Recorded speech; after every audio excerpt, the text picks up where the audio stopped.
All right, everyone. So we are live playing Doki Doki Convergence. If you're watching this, then you are watching the premium version. If you would like to live stream when it aired, there is a link in the description of this video. Anyway, this is Doki Doki Convergence. Before we go any further, can people in chat tell me, can they hear me all right? Are my sound settings okay? Can you hear the game okay? And can you hear me okay? I hope none of them are too loud or too soft.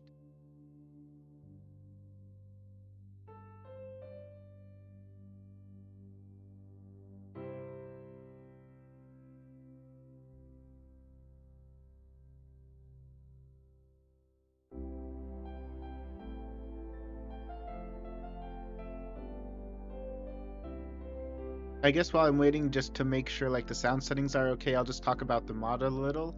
I don't actually know much about it, but I saw the artwork on r/DDLC mods, and that made me really like it. I decided to give it a try.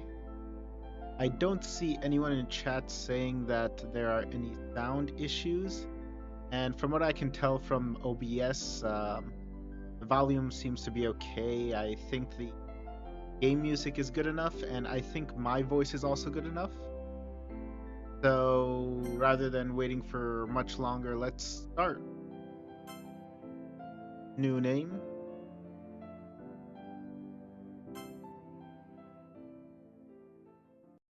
By the way, just to be clear, I haven't played this before. I'm so tired. For several hours now, I've been planning out how I need to structure my time for tomorrow.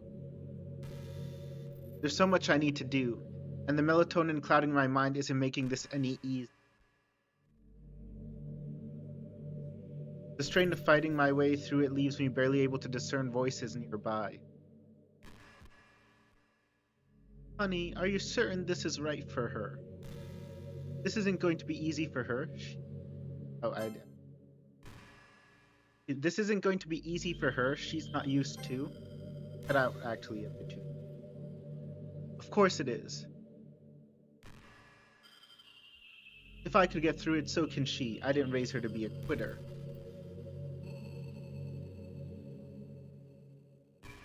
Hearing these words forces my mind to move like clockwork, slapping together a schedule like lightning. I was raised to work this fast. So although don't have any information up till now, but I'm assuming that this is Monica's POV. Those two people talking are her parents. What I am. A winner, a go-getter, a perfectionist. Yeah, I do think this is Monica, especially green text background. No stone is to be left unturned. I'm so tired.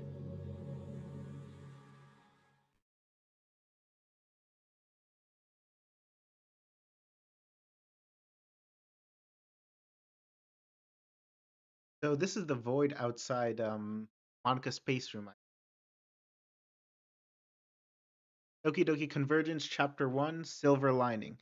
So although this is running using RenPy, they've made some changes to the base DDLC template, I can tell. That's not easy. Like, for example, the text boxes are different. Some of the transitions are different. There's definitely a bit more advanced programming than what I usually put into my own mods here. Hey there. Is everything okay? It's nice to meet you. I look forward to sharing a class with you. This MC. I hope we can work well with each other and have a great school year. Oh, where are my manners? I haven't even introduced myself yet. My name is Ma.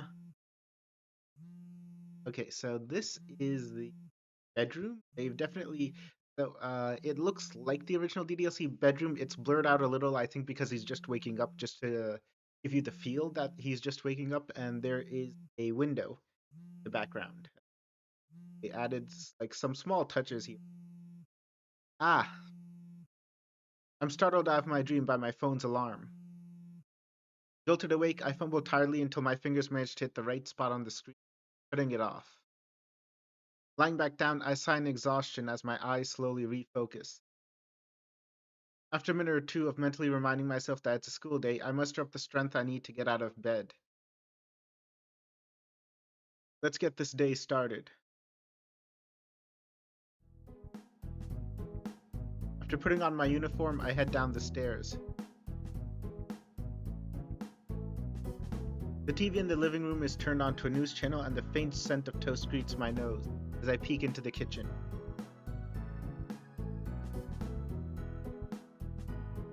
Oh, you unlocked Earthy. Mayura. Okay, so this is an. Oh,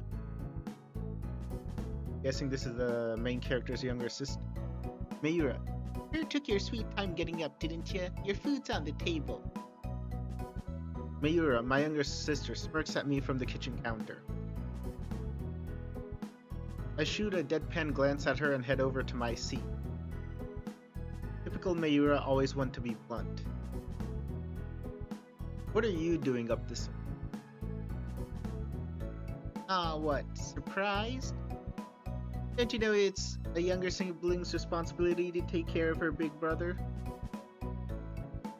Especially if he's a lazy bum sometimes. You know you don't have to watch out for me like that. I can take care of myself, Mayura. You'd think it would be my responsibility to watch out for her, but ever since we were young, she decided she'd fill the role of being the one in charge.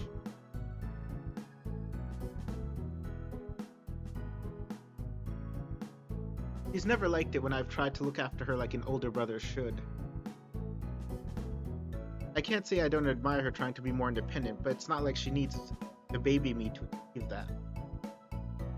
What if I'm lazy sometimes? Doesn't leave me less able than she is. Are you gonna eat your toast or not? Because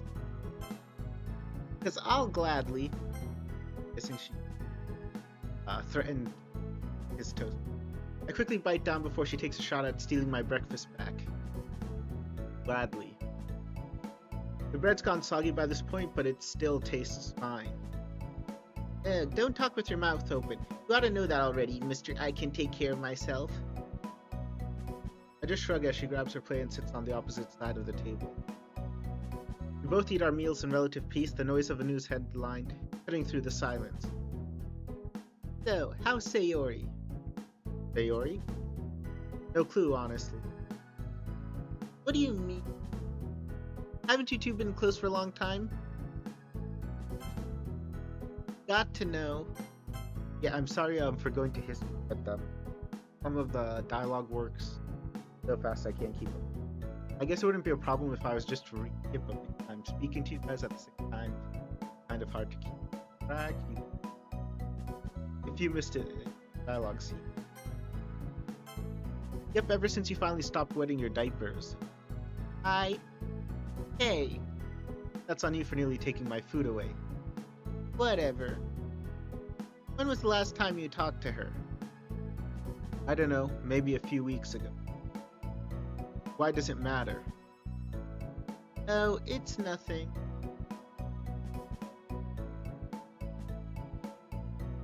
I was just curious how things are with her, so I thought I'd ask you. You know, since you're her childhood friend and all, figured you'd know something. You grew up with her, too. If you want to see how she's doing, you just have to walk over to her house. It's right next door. Then, after you show up in front of her house unannounced, not having seen her in who knows how long, well, I'm sure I don't need to explain how awkward that conversation would go, would I? Yeah, fair. Come on, we better finish breakfast so we're not late for school. I'm still not used to taking school so seriously. I don't expect you to. With that conversation at an end, the two of us finish eating. It says you unlocked Mayura. I'm guessing that's like some extra. Actually, we can check. Sorry for interrupting the playthrough like this. Main menu after saving. You can check extras, what that means. Gallery. Haven't unlocked anything. Character. Okay, wow, so character profiles for everyone. We can read these later. You have Natsuki, you have me. Oh, she has a little. I can't. Okay, anyway.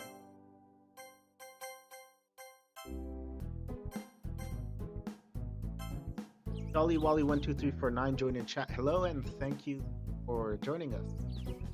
A few minutes later, we both step outside, bags slung over around our shoulders.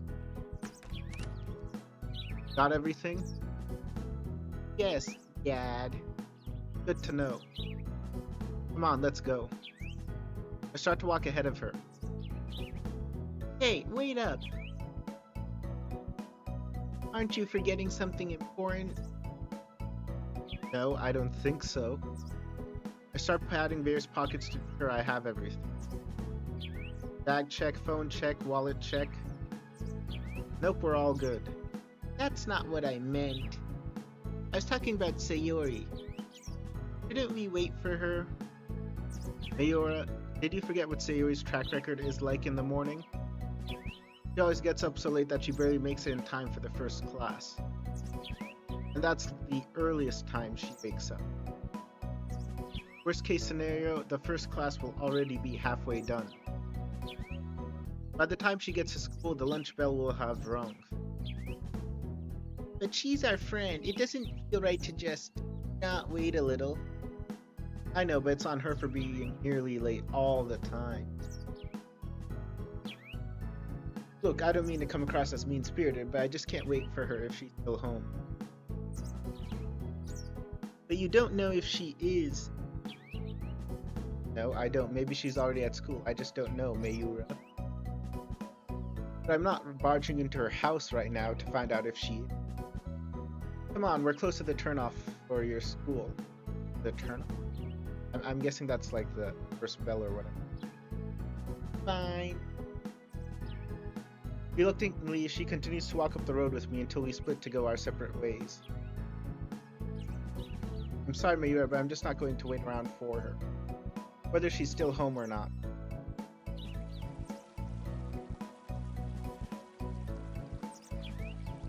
Eventually, I can see the front gate of the school. Checking my phone, looks like I still have some time before the first class begins. Yeah, this... I was gonna comment that the school background is different. One thing I hadn't noticed before is the clouds move. That's quite a nice little touch. The title screen, also the image there, stars were flying across the sky. It takes a bit of technical expertise to get that done. I haven't really done it in my own. Like I tended to sometimes use it if I wanted some. Yeah, this is very nice touch and very nice art. Satisfied with my timing, I head inside the building. As per usual, everyone's scrambling to get to their homeroom before the bell rings. Just as I'm about to head upstairs to my class, an unusual sight catches my eye. It's Sayori. Sayori's in front of it, but I was gonna comment on the window. They've added windows to this background as well. Corridor not look like this. I don't think the benches. Yeah, I think this is almost like entirely new. Sayori's bow is a bit darker red than I remember. I don't know if that's on. This is probably the earliest I've ever seen her get to school. Oh, she must have not been far behind when I got here. Or did she get here before me? No, that doesn't sound like Sayori. What am I thinking? Looks like she's talking to another girl I don't recognize. So although he's saying he doesn't recognize Natsuki here, he went to extra characters. It showed Natsuki for a moment. Even though we hadn't unlocked her, I'm guessing that was a good. I don't know if you guys caught that, but that did happen. Well, I'm glad to see her here early for once. Maybe she'll keep this up. I ascend the stairs to the 3rd floor and make it to my class. Let's get this day going.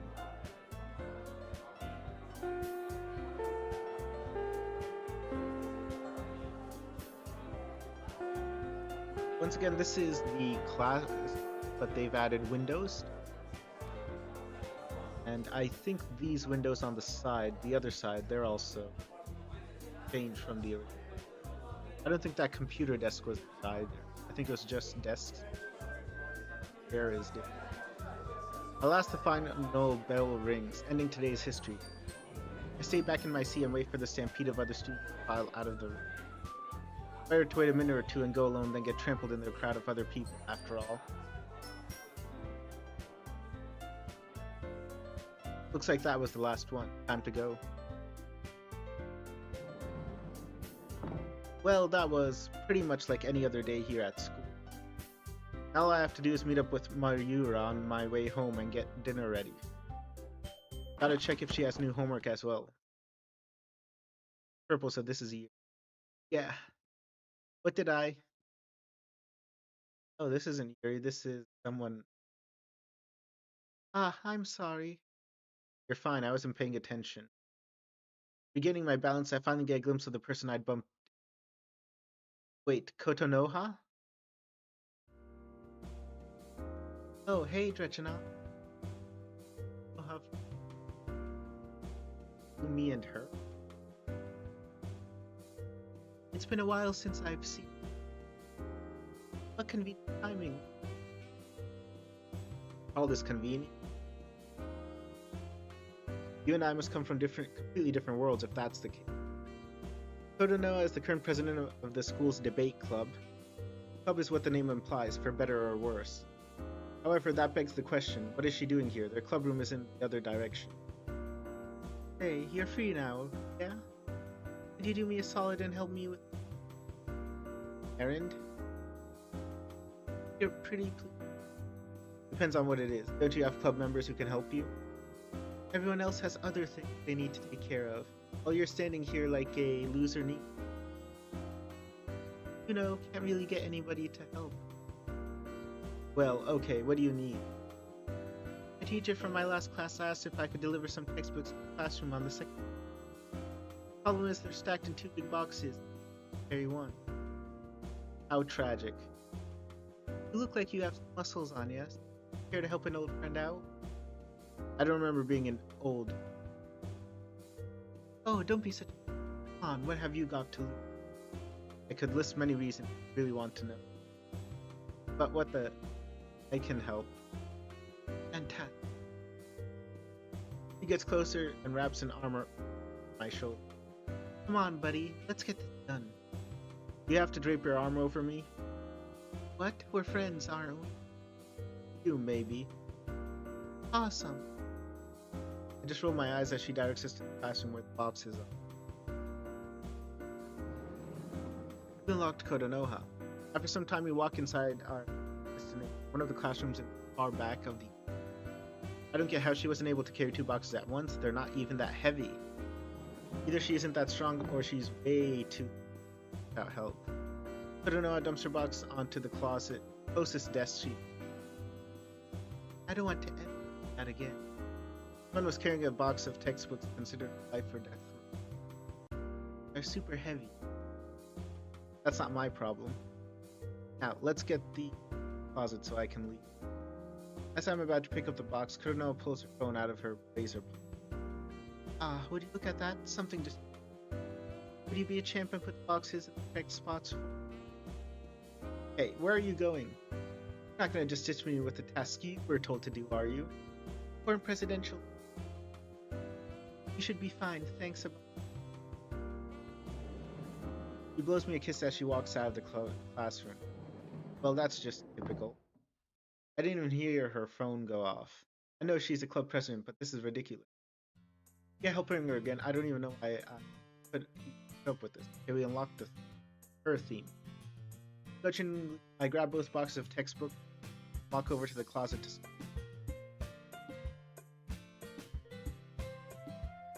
Once they're inside, I take a moment to rest my back against the wall. Man, Mayura's probably wondering where I am. I shouldn't keep her waiting. I kick off the wall and make my way to the door. Just as I'm halfway there, I see a school bag hanging from a desk. Someone leave it behind. I walk up to the bag and inspect it to find who... Wait a minute. Sayori's. When the bag was... I was... But, then it turns out to be... I was also gonna joke about that. I'm honestly not surprised. She tends to be the forgetful. I should probably get this to her so she doesn't get in trouble tomorrow. Flinging it around my shoulder, I finally exit the... Okay, now I've got to find Sayori, deliver her bag, and then go home. But that raises a couple of questions. Is she still in school? She might have gone home. And if she is here, where could I find her? I haven't the foggiest if Sayori does any activity. It's been a while since I caught up on that. He recalls us childhood friends. Maybe she has a point. Anyway, I won't find out just standing here thinking of possibilities. Where would be a good place to start? I look up and down the hallway, considering my option. Just then, I see someone about to climb the stairs far away from me. Hey, it's that pink-haired girl who was with Sayori this morning. Maybe she knows where Sayori is. I see her disappear up the stairs. Determined not to lose her, I quickly make my way over to try and catch up. Though the MC is basically... Reaching the third floor, I see the girl walking past my classroom and the music room. Hey, hold up! Stops and turns around to face me as I catch up to her. I know you. Definitely not. I just need your help real. Okay, with what? I was wondering if you knew where Sayori is. Sayori? What do you want with her? Some kind of stalker? The game is making all the jokes. Not what I would have gone with. Then how do you have her bag with you? Huh? Why is she being so aggressive? That's just how not to. Because it was still in her classroom. I was looking for her so I could return it. Oh. Wait, she left it behind? She forgot it. I wanted to give it to her, but I have no idea where she is. Then I remembered seeing you with her from this morning, and you happened to be nearby. So I thought you must have known where she could be. She gives me a harsh look as she scans me over. Probably doesn't trust me. Pretty creepy of you to be watching us. Maybe I was on to... I have no idea what my... I'll let it slide for now since you got her bag out. If you don't mind handing it over, I'll take it to her. Okay? Objecting feels like a waste of time, so I simply nod and hand her the bag. She flings it over her shoulder and starts to turn away. Wait. Come along and see. Brought her bag over already. Why do you still see her so bad? Haven't caught up with each other in a long while, that's why. Since when were you? He's my friend, been that way since we were kids. I don't buy it. Okay, so, canonically, talk about the character a lot to her. I remember that being a part of DDLC, so mod that in this mod she hasn't mentioned Unatsu. That she doesn't recognize. Ugh, quit being so difficult. You're only going to believe half the things I say? You saying it is one thing, but I've never met you. I'd believe if it coming from Sherry, and she's never mentioned you once. Again, odd. You can go ask her, she'll tell you it's true. Alright, fine. Swear to God, if you're lying, you won't hear the end of it from me. How quaint. Turning in a huff, the girl leads me further down the hallway and into an empty classroom. I'm surprised someone like this is close to Sarah. Maybe she's nicer around her? She's right in here. This empty classroom? What would she be doing here after school? Not empty.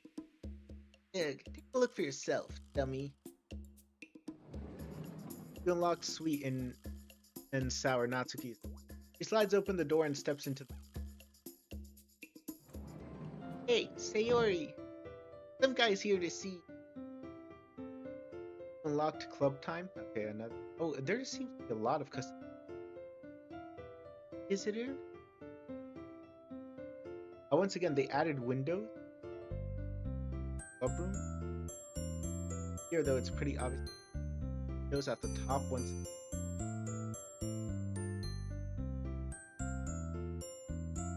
Change. Not at first.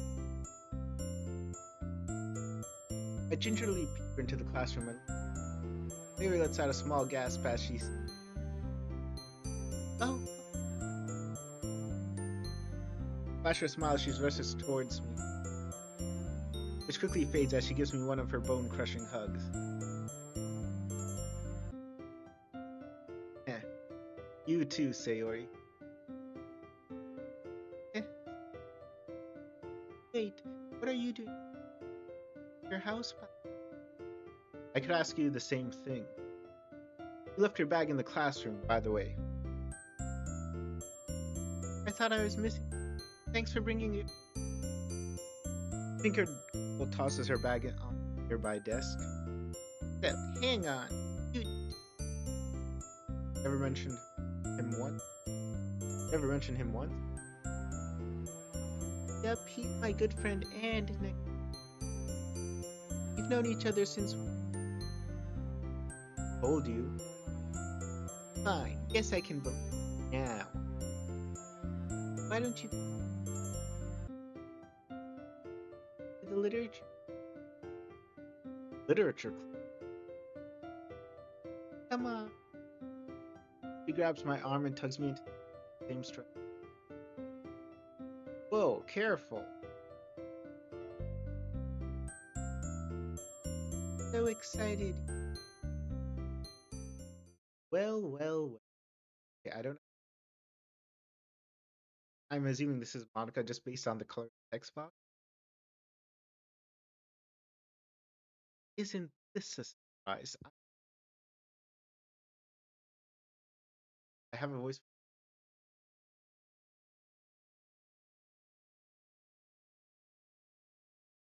Standing before me is a beautiful brown-haired girl. She looks familiar. Been a while, hasn't it? Now I remember her. Monica? So nice, especially here. You unlocked Emerald Breeze, Monica's... There are a lot of... But I was saying custom music. A lot of custom music for this one. Great, custom... How the hell does everyone... Man, how could I forget about Monica? She's the most popular girl in the whole school.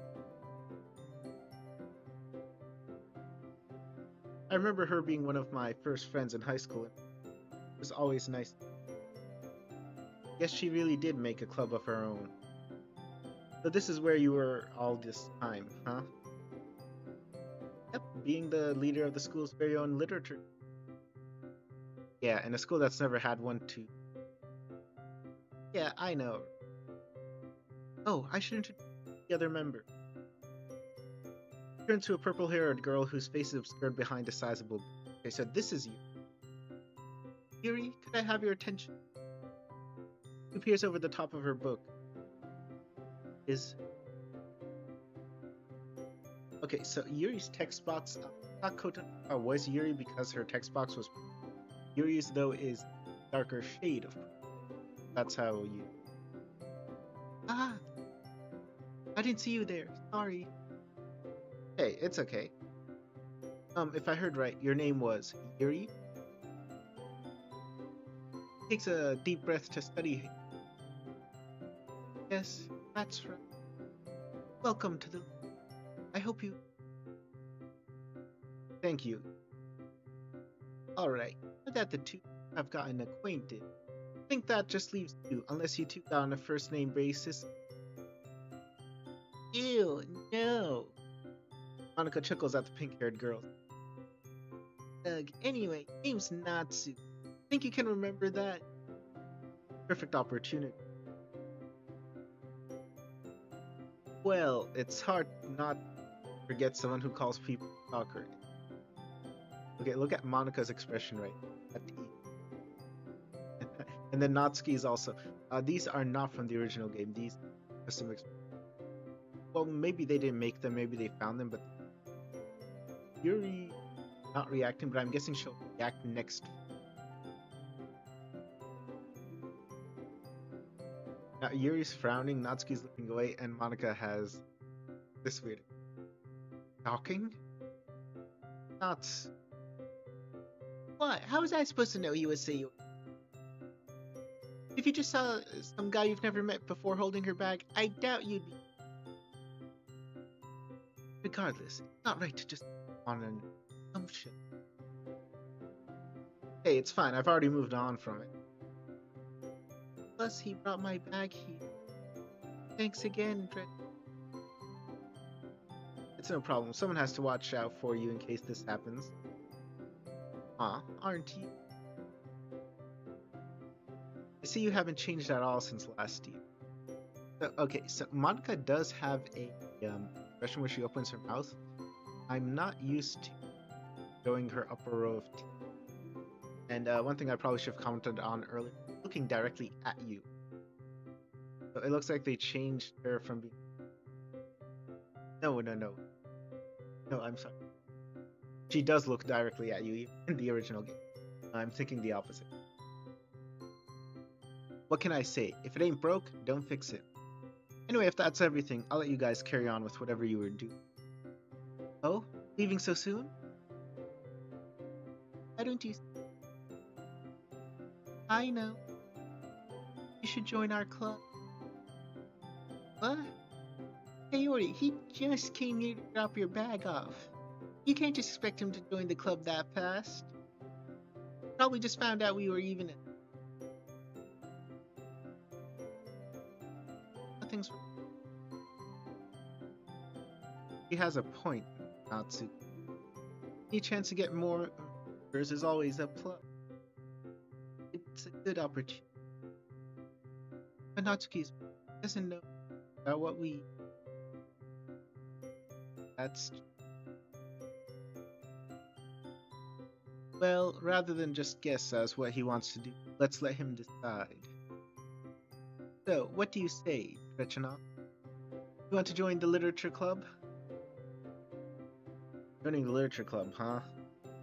About joining a closely knit group of friends seems pleasant too. Does sound interesting. But I feel like it's a decision. Perhaps if you hand me a couple of cupcakes, it would change my mind. You know, give me some time to explore the club a little before I make my choice. Like Natsuki said, I only came here to drop the bag off. I need to get home now. Ah, yeah, that's perfectly okay. Oh, why don't you come back tomorrow and get a little overview? If you like it, then you're free to... Yeah, that works for me. If you do plan on coming back, then you can join in on our club's activity of poem share. Just write a poem so we can all read it and provide useful feedback. Interesting. Very well then. Sounds like a lot of fun. I'm going to go now. Have a good time. Tomorrow. Bye. Hope you make it home. Wait, why would she say something? Sounds like a... Don't let the door hit you on the way out. Out. A sliding door. Did you forget that we live in Japan, Natsuki? You know what I meant, Baka. With that, I open the door and wave at the girls who are seeing. I smile back at Monica before I leave. He'd walking down the hall. Mayu is probably wondering where I am.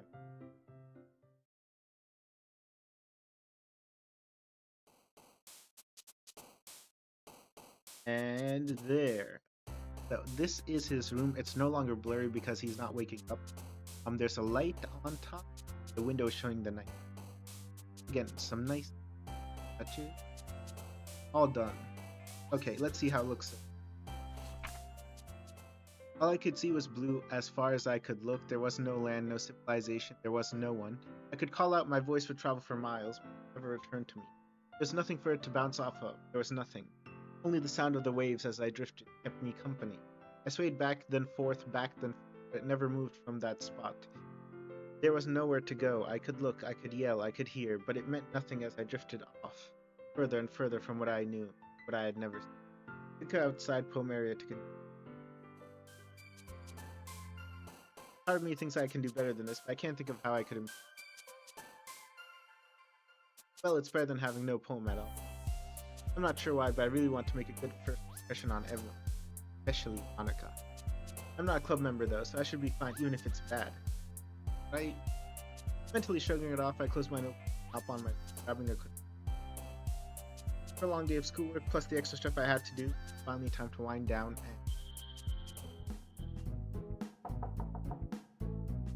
Yeah?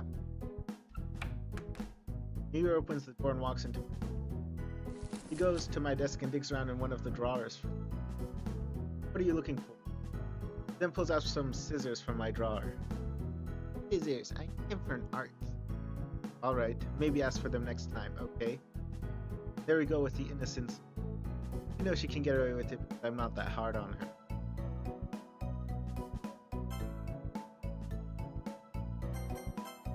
So, how was school today? You never told me. Fine, for the most part. Hey, Yori? Sure did. Did you talk to her? Yeah. Oh, cool. How was she? Well, I can certainly say she hasn't changed that much from what I remember. How so? For one, she left her school bag in her. I had to deliver it to her at her. Yeah, that does sound like. Wait, she's in a club? What kind of club? The literature club.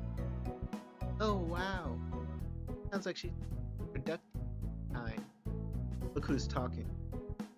You're talking about yourself, right? I don't see you doing anything other than being a couch potato. That's because I got all my work done earlier. Helps to get the hard stuff out of the way. Well, there it is. Even with her big sister, me was time management. Okay, fine. Good for you.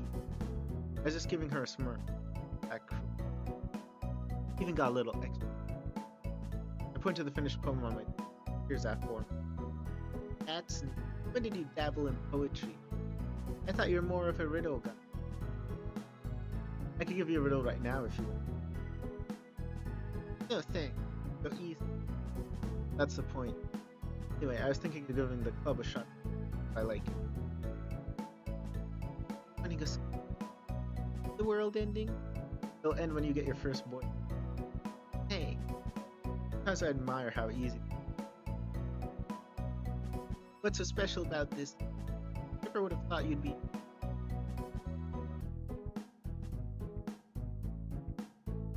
Take a moment to ponder on that. Much. Mary seemed pretty happy she was suggesting that I join. There's an old friend of mine, club president now. Wait, you had friends when you started high school? Why didn't you ever tell me? Never asked me. Hey. Well, this could be a great chance for you to hang out with Sayori again. Yeah, that's a good point. It'd also be a prime time to catch up and be better friends with Monica. The last I ever saw her was last year before Christmas. Perhaps I could introduce everyone to the world of proverbs and riddles myself. You just confuse them into they're very cryptic. Not for everyone. Wait, again, I haven't decided to join. I want to see what the club is like and what it can offer before I make a final decision. Okay then. I think I'd better get going. Good night, big bro. Get the art assignment done before bedtime, okay? Yeah, I got that. Just skips out of my room and closes my door. After some rounds of gaming, I stretch my legs a bit and glance at the clock. 9:30. Time to call it an early sleep keeps you from getting ill, as they say. Turn my console on. Turning off the lights, I lie down and get comfortable.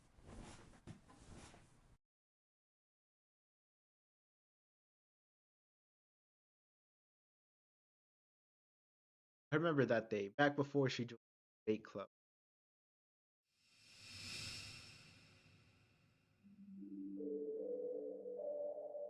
I look forward to sharing a class. Dalkins in chat, up today. Hello and thank you for joining. I hope we can work well with each other and have a great school. Oh, where are my men? I haven't even. My name is.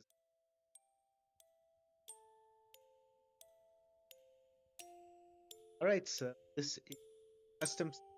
A couple of. The mod was being advertised on r/DDLC.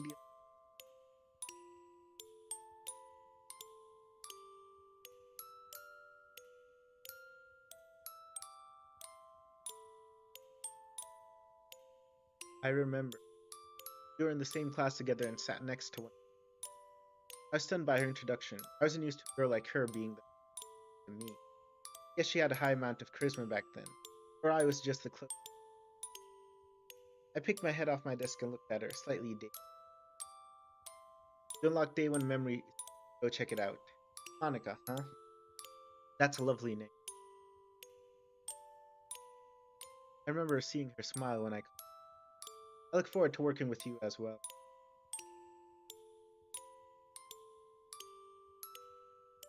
Everything. Yeah, I'm fine. Well, if you need about anything, happy to. Just come to me, talk all about.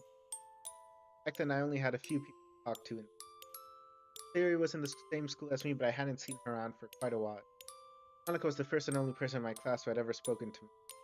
It made me feel happy. Not because she was popular, because she wanted to talk to me. I want to go a little tangent. I saw this video, so how accurate it was. The most popular people was that they took a lot of interest in, like Monica's doing, because they took lots of interest in other people. They also took it back in. It's kind of like there's small moments going up to ask someone like, how are you, what's going on throughout the day, but if you do that to like 10 or 12 people, then they remember you, and that's why he is popular. Why people are popular. I don't remember where I saw the video. What? Sorry. No, I saw it on YouTube. I don't remember what the video title was. Dan Salvatu, seems like you keep getting cut off while talking. Okay, this should be a whole lot better. I don't think I should be cut off now. Actually, I'm sorry. I tend to move at my desk a little bit when I talk, and I think that's causing it to cut off when I move back, and the volume is not what it's supposed to detect, so sorry about that. I sat up straight, getting a better look at her. Thank you, Monica. I'll come to you whenever something's bothering me, I promise. You unlocked Hard to Forget, MC's memory. We both shared a chuckle at my lame-sounding promise. That day ended up being the start of something magical throughout our first year of high school. You unlocked Monica. At Dan Salvatu in chat. It's better now, thanks. Alright, thank you. Yeah, again, if there are any issues, do please let me know so I can fix them ASAP. In case you're wondering why that probably happened, it's because I have my microphone in front of my desk. I tend to move around while talking, and I think I moved my head back. I was away from the microphone, and it only detects things at a certain sound intensity, so if I move away too back, it probably doesn't detect. Sorry. This is way too early for me to be up right now. Still drowsy, I walk over to my sink and turn the cold tap on. After splashing my face with some water, I try to think. Why did I dream of when I was in the class with Monica? I could have been thinking of anything else, yet my mind wandered to her. Why? I just don't understand. Maybe I could talk to her about it later at school? No, that would be weird. I just reunited with her, after all. Anyone hearing that you were dreaming about them not long after that would easily take it out of context. Especially someone like Natsuki. I'd rather not give her more reasons to think I'm a creep. I'll just keep it to myself. Got everything you need? Yep, all good to go. Cool. You know I'll be home later than usual? Yeah, I know. You're staying behind in school to check out that club, right? That's the plan. Hopefully I won't be there for too long. But just in case, do you know where the spare key is? Duh. Okay, good. Let's get going then. The moment I turn around, I see the gate next door fly open. Rushing out of it, toast locked in her jaw, is Sayori. Gotta hurry, gotta hurry, gotta hurry. Okay, so I think her bows change every day because on the first day, um, before this, she was wearing a bright, like a dark red bow, darker than her original sprite. She's wearing a white bow today. Hey, Sayori, good morning. Morning, Sayori. Eh? When she sees us, she takes the toast out of her mouth. Oh, good morning to you too. What's the rush? Training for a marathon or something? No, dummy. We're late for school. It's almost 9:30. Wait, what? I could have sworn that... Feeling unsure, I pull out my phone to check the time. Just as I thought. Sayori, I think you read the time wrong. Having already ran some distance away, she grunts to a halt after hearing me. What? I did? Okay, this is a cute little sprite with her peeking out of the corner and the border of the game. That's nice. What time is it? Miura and I approach Sayori as I show her the time on my phone. It's 8:21. Oh, my bad. I guess I ought to fix my clock later. Or, just use your phone. Yeah. Honestly, Sayori, you can be such a baka sometimes. Maybe I should say such an... Ow. Where do you get off talking to a girl like that? I mean, she is sometimes. It only causes Mayura to raise her hand, threatening to smack me again. No, don't hurt him. He's got a point. Huh? Mayura lowers her hand in confusion as she looks at Sayori. I just have to pay more attention to the time. And maybe get up earlier. Yeah, that's a good mindset to have. Keep it up and you'll be a lot less tardy. Yeah. Anyway, I can't wait for you to check out our club later. Aren't you excited, Drechenaux? Yeah, I suppose so. You don't sound like you are. Do I need to be? Well, duh. This is a special occasion. Our club's been having trouble finding new members lately, so this really means a lot to us. I know it does. Monika's going to be so happy.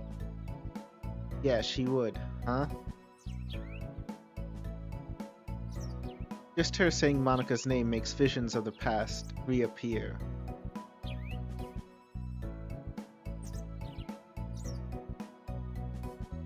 Hey, big bro? You still in there?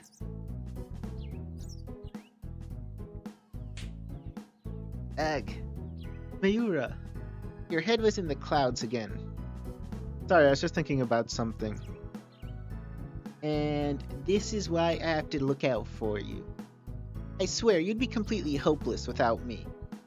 Just like you would be without me making your dinner every night. Where are their parents? Shut up. You two bickering is too adorable. It reminds me of how we used to do that all the time. Yeah, that's a throwback. Anyway, we'd better get moving, or else we really will be late. Oh, right. With haste, the three of us head on our way.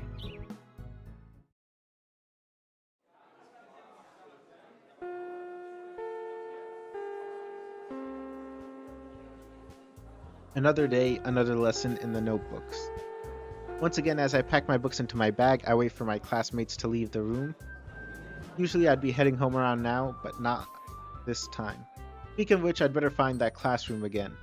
If I take too long, Sayori'll probably find and drag me there. That girl can be surprisingly strong, despite her meek appearance. I sling my book bag over my shoulder as I leave to find the literature club. It doesn't take too long roaming the halls until I hear a familiar voice. Beep. Sayori? I rush into the adjacent hall to find Sayori, rubbing her butt in pain. What? Ow. Did you not see the sign? I point over to a wet floor and notice a few feet away. I didn't really notice it until I started to slip. I stand back as she tries to get up, then slips again. Ow, man, all I wanted to do was check if you really were gonna come over. Why does the floor have to punish me? I can't help but let a small chuckle out as I offer her my hand. Don't worry, Sayori, I remembered. He looks at my hand for a moment, then takes a firm hold of it. Thank you. Carefully, I pull her back up to her feet. She takes a moment to dust off her damp skirt. What's so funny? Oh, nothing. It's just, this takes me back, you know. To what? That time you helped me up back in middle school, remember that? Oh, yeah. Back when some boys were bullying you, right? Yeah.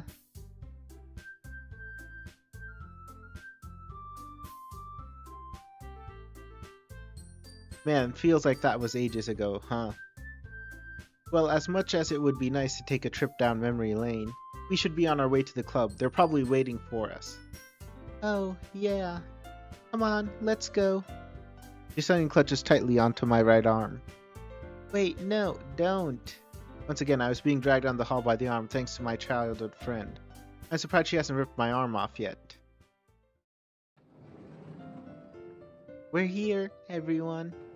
Thanks, Sayori. You can get let go of my arm now. Oh, sorry.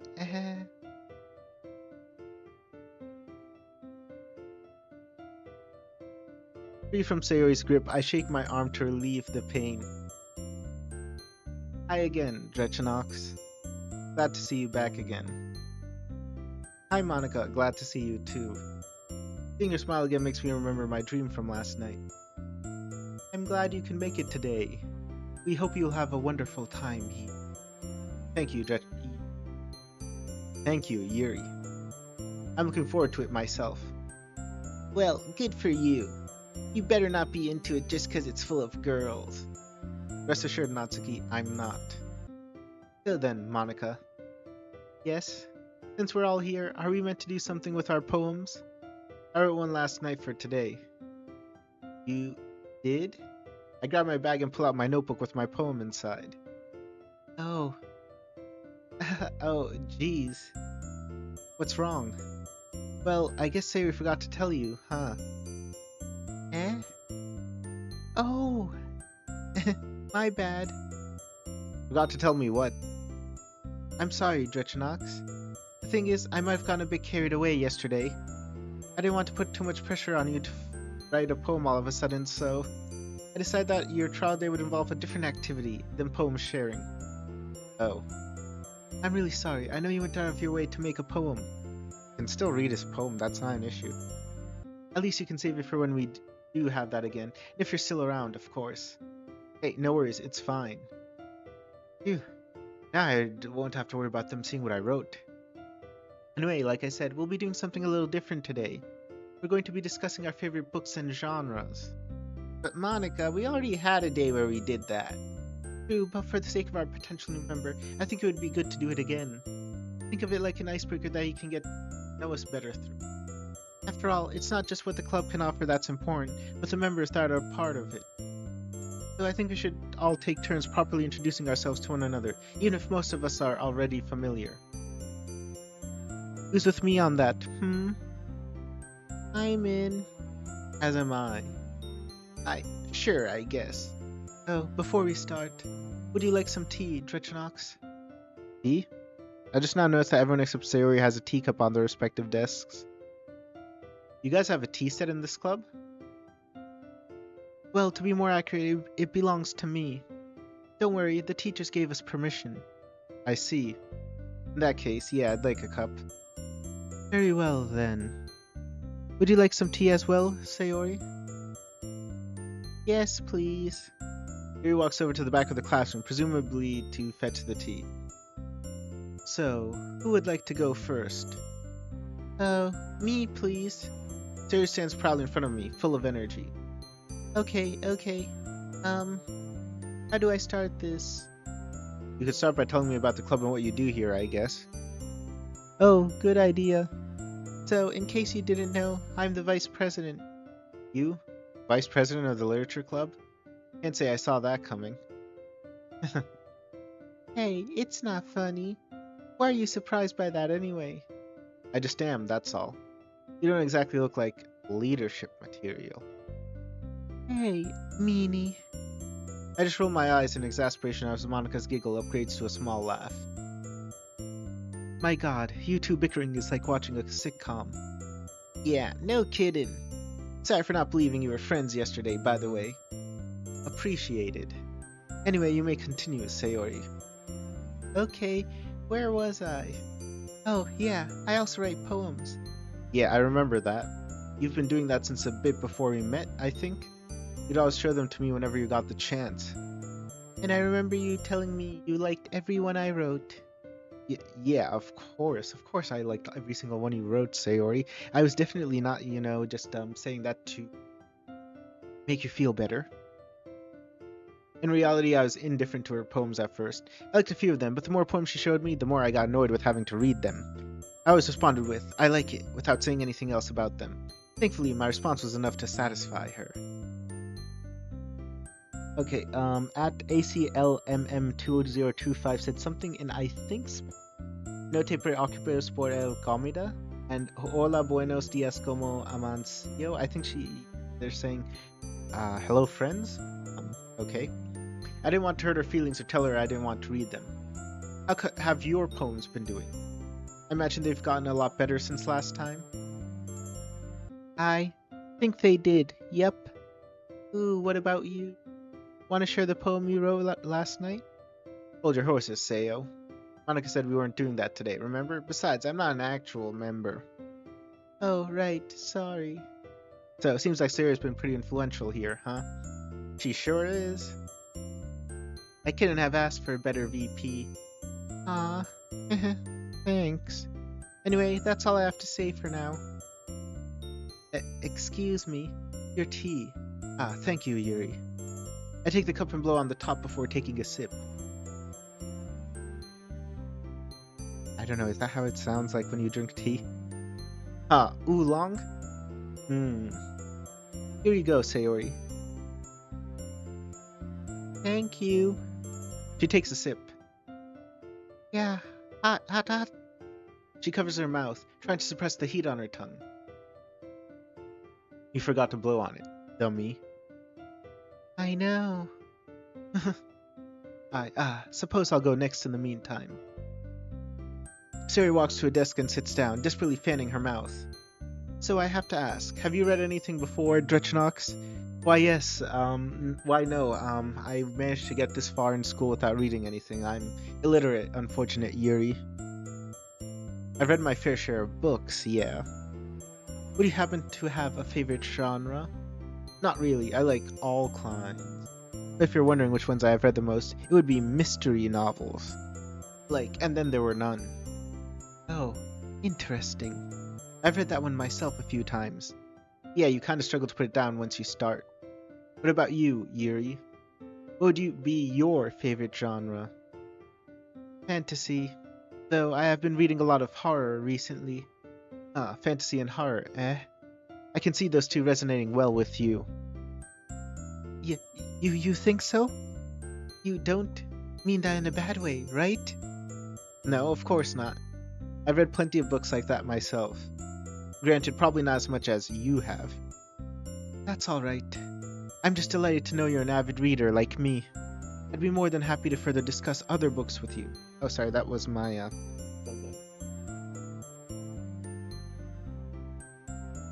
Nope, nothing important. I'd be more than happy to further discuss other books with you. That is, if you do plan to join. She sounds very eager for me to join the club. I figured she'd be a lot more reserved about this, but talking about literature got her to open up more than I thought she would. I take another sip of my now cool tea as Natsuki walks up to me. Well, I just gotta ask you one thing. And what would that be? Novels aren't the only things you read, right? She's staring at us like she's trying to say, I know what kind of man you are. I know that you're a weeb. You're a filthy little weeb, aren't you? Who likes reading anime and manga. No, really, I don't have a preference. Novels, short stories, manga, pretty much anything out there is fair game. Manga? Yeah, what about it? Nothing. I'm just surprised, that's all. I didn't think a third year like you would be reading manga at all. Is it because most people think it's for children? And because people assume that you are a children when they see you? What difference does it make? You have adults out there reading children's books to kids all the time. Yeah, exactly. I always hate it when people judge you for liking certain things. Well, that's their problem. And besides, there's a lot of good manga to read out there. Some of it's even meant for adults. Uh-huh. Can be just as good, if not better, than most books. On the topic of there being manga for adults, Natsuki canonically reads 18 plus manga. If you've played DDLC plus. When do you start reading manga? I read my first series when I was 7. It was one of the first few things I ever read, actually. Cool, what was it? How a beggar ruled another world. Oh, an isekai. I knew you were a weeb. Not surprising, but that's fine. What do you mean by that? Don't worry about it. It's just the fact that I'm stereotyping you, even though I hate when I get stereotyped. There's plenty of other series I could show you sometime. Only if you join the club, though. Okay. Natsuki walks to her desk to sip her tea. Thank you, Natsuki. I guess that just leaves me. Yep. So, I feel like an obvious first thing to ask you is what kind of genre you like the most. But since you're the president here, I imagine you don't really have a favorite. Right you are. It's hard to really pick a favorite when there's so many to choose from. Though, I guess the ones I end up reading the most are short stories. You know, a decent read, but nothing too long. Something that could take about an hour or so to get through. Not too long, you say? I see. I think I remember you reading a few of those last year. Whenever you finished one, you would play around with the words in the text. Kinda like constructing your own narrative through what you read at first, if that makes any sense. Yeah, I remember that. Finding your own viewpoint through the author's descriptions and prose can be really rewarding. Just one of the many things that led me to want to find others that shared my feelings for literature. Well, based on what I've seen so far, you've certainly found what you were looking for. Sure have. And since we've recently grown to have 4 members, we're an official club as far as the school is concerned. Though, it could go up to 5 today, if you would like to join us. Ah yes, the ultimate question of the day. Will I join the literature club? The other girls converge with Monica as they all look at me. I think you do well here with us, especially since you have a decent idea of what our club is like. We really hope you'll consider. I guess it'd be cool to get a new member. Would have preferred another girl, but it's whatever. Did you assume the main character's gender? Ultimately, the choice is yours, Drechenaux. Will you join us? I look at her open hand and the girls at Monica's side. They're a lot more eager for me to join them than I thought they might be. To be fair though, this is a really nice club. I know little about Yuri and Natsuki, but they seem like good people. One of the other things I want to comment on is this camera moving animation. I saw someone do it on a DDLC mod. I haven't figured out how to do it myself. I don't know what the coding is. And being in this club would make Sayori very happy, no doubt. It'd get Mayura off my back about her, too. And then there's Monica. Perhaps this is a chance for us to finally reconnect after all these months. Make up for lost time with an old friend and all. Okay, I've decided. With a smile, I gently take Monica's hand. I'll join the literature club. Okay, another CG. Okay, so we have the girls here. I hope to have a fun time working with you guys. Then allow me to be the first to say, welcome to the literature club.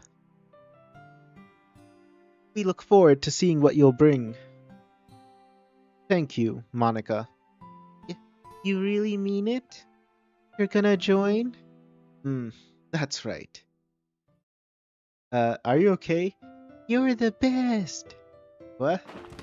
He tackles me to the floor and braces me in a death grip. You unlocked Sayori. Okay, Sayori, I get it. You can let me go now. I can't breathe.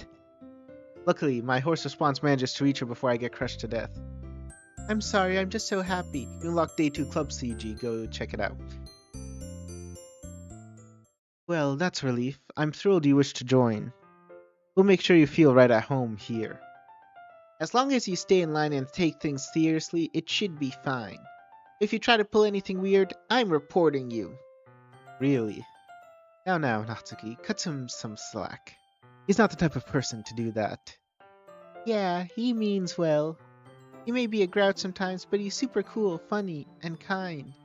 Hey, meh, whatever. I'm still gonna keep my eye on him. Whatever you say, Natsuki. Well, since you're officially joining the Literature Club, I'll give you a form to sign. A form? Monica walks over to the teacher's desk and retrieves the form. Here you go. We never had to sign a form to join before. Hey, Monica, why does this form look like a marriage registration certificate? Isn't that weird? When did we get those? Right, I forgot to mention that to you guys. Since we used to not be an official club, we've never needed to worry about that back then. But since we are now, the office gave us these forms for new members to join. I take the form from Monica's hand and look over it carefully.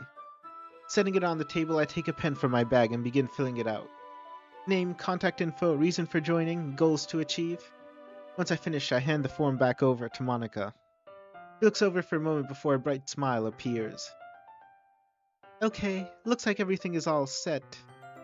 I'll be sure to give this to the staff room before I head home later. Thank you, Monica. Oh, I almost forgot. She fishes into her blazer pocket and pulls out a small card. Here's your official Literature Club membership card. Make sure to fill it out on your own time, okay? A membership card? That's interesting. I take the card from her and look it over. Name, Drechenaux. Favorite color, yellow. Favorite genre, mystery. Favorite word, ambition. And for the photo, you seem quite eager to be in this club, Drechenaux. I do? You took the time to fill in your card already. He's probably just doing it before he forgets later. How perceptive of you, Natsuki. I store the card in my wallet. Okay, everyone. I think that just about wraps up the end of our meeting. I know we didn't really do anything in the club today, but this is still a special moment. We promise you won't regret your decision, Drechenaux. Well, from what I've experienced today, I don't think I will. Wonderful to hear. Sorry again for the trouble you went into making your poem. At least you saved yourselves from doing some homework tonight. How fortunate. On that note, I'll see you all tomorrow. Everyone separates to gather their belongings. Just as I grab my bag and sling it over my shoulder, I see Sayori approaching. Hey. Yeah, what's up? Well, I was thinking about our old tradition of walking to school and home together. Like we did in middle school? Yeah. I was wondering if you would like to do it again? Of course we can, Sayori. Yay! Before we head home, I plan to stop for a snack somewhere. Is that cool with you? Oh, sure. With that, we approach the classroom doors and we wave at my new fellow club member seeing us off. As I search through the store's aisles for my afternoon snack, Sayori stands behind me in a very bubbly mood.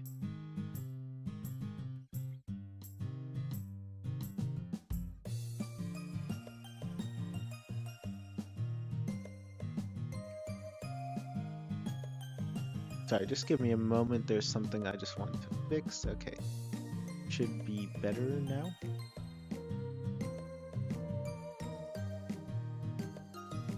Where does this girl get her energy from? Isn't this exciting? Tomorrow's gonna be your first real day in the Literature Club.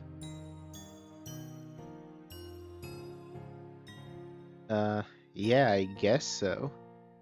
Hey, what's with you? Aren't you excited? Sarah, you're making this whole thing a big deal when it really isn't. Yeah, I joined the club. What's so great about it? What's so great about it? I get to see you every day in school again. And we can walk together to school like we did before. It's been so long since the last time. We walked together last year. Well, yeah, twice. 5 months apart. Oh, were they? Has it really been that long? I pick out some chocolate sticks from the shelf as I try to recount the moments we walked together. You getting anything, Sayori? Oh, yeah. Okay, go pick whatever you're buying. Oh, okay, sure. I go over to the counter and place a chocolate down for the cashier. As I'm about to pay, Sayori walks up and plops a big bag of chips down. We're getting these, too. Wait, what are you doing? Before I can object, the cashier wordlessly rings her chips on my chocolate order. Looks like you got robbed, MC. Sorry, but there's nothing you can do about that. Don't worry, I'll pay you tomorrow.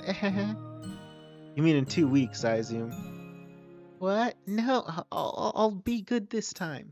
I give the cashier the money with a slight grimace. Guess I should have figured she'd take advantage of the situation. Thank you, buddy. Yeah, just pay me back this time. You unlocked Time for Smiles, Sayori theme. The two of us keep walking, the general silence occasionally being broken by Sayori eating her chips. Hey, I was just wondering about something. Yeah? What is it? Well, do you know Monica? Like, have you met her before? Where's she going with this? Yeah, she and I were in the same class last year. Plus, it's kinda hard to forget someone like her in the first place. Yeah, true. Why do I feel like there's something else she's not telling me? So, how'd you two first meet? I take note of the quick shift in conversation before responding. It was back in my first class of last year. Back then, I was not doing very well, as I'm sure you were aware. Yeah. Anyway, during class, she just happened to talk to me for some reason. She introduced herself to you? Yeah, all while I was half asleep on my desk. I still don't know what made her walk up to me. Oh, I see. She's never told me about meeting you before. If you were her first member, I'd assume she would have had other things on her mind. Oh yeah, that's true. Hey, speaking of which, did you ever mention me before I joined? I may have made a tiny mention about you. Why doesn't Natsuki know then? What did you tell her? I didn't mention your name, I swear. I just used you as an example of someone who wouldn't want to join. All I said was, literature is stupid, I'm joining the anime club, blah blah blah, or something like that. Anime club? Did you still believe that's the kind of person I was? I'm sorry, but I just couldn't ignore you wasting all that time with games and shows. And I still spend time on those, just not as much as before. I just don't tend to be social, and that's by choice. It's not like I don't know how to talk to people. Anyway, I've never been interested in the anime club. Plus, literature isn't stupid. I told you back there what I read. I'm sorry. It's okay, Sayori. Just as long as you didn't say anything bad about me. Or in this case, incorrect stuff about me, which you still technically did. So, what do you think of Natsuki and Yuri? They're unique, I'll say that much. There's not much I can say about Yuri, she seems kind and gentle. As for Natsuki, well, let's just hope that things between us will be more civil going forward now that I'm a member. Otherwise I might have to call her father and tell her that she's misbehaving in school. We kinda got off on the wrong foot yesterday, so I'm hoping tomorrow will be a fresh start. I look forward to seeing them all again, along with you, Sayori. I look down at my chocolate box. What the? Hey, there's none left! I could have sworn I had 5 sticks left to eat. Unless... What's wrong? Did you take the rest of my chocolate? She visibly swallows, with the rest of my hard-earned snack most likely going down her throat. No... Sayori, you have traces of chocolate on your face. I thought we were sharing them? I only brought these for me, plus I got you those stupid chips. I can't believe I fell for this little stunt again. Clearly, I have to be more wary of her when it comes to food. You know what? Never mind. Thank you for the treat. You're welcome. After some time, we finally arrive at our houses. Well, I'll see you tomorrow morning. We're gonna be walking to school together, right? Yep, sure we will. I turn around and begin walking to my house. Oh, one more thing. I stop in my tracks and look back to Sayori. Yeah? Thank you for giving the club a chance. I'm glad you'll get to make more friends. I don't hesitate to hold her in return. Me too, Sayori, me too. With one last squeeze and a wave goodbye, I head to my house as Sayori disappears into hers.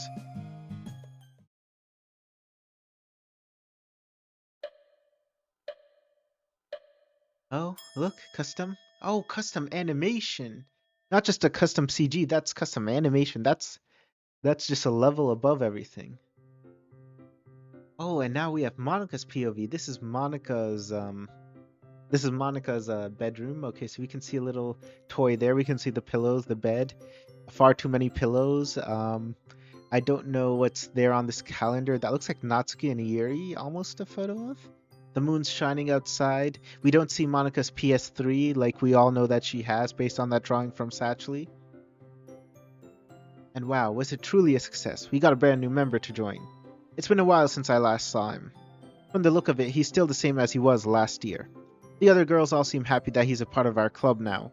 I'm pleased that he's finally joined. The club will undoubtedly be different going forward now that he'll be around. Maybe we'll try and catch up with each other, too. In due time, at least. And Sayori. He was really happy that he joined as well. Probably the happiest I've seen her in a while, I think. I should get some sleep. I've stayed up for too many nights, and early rest ought to help remedy that. I let out another yawn as I crawl into bed. My eyelids grow heavy as I get comfy under my sheets and drift off to sleep.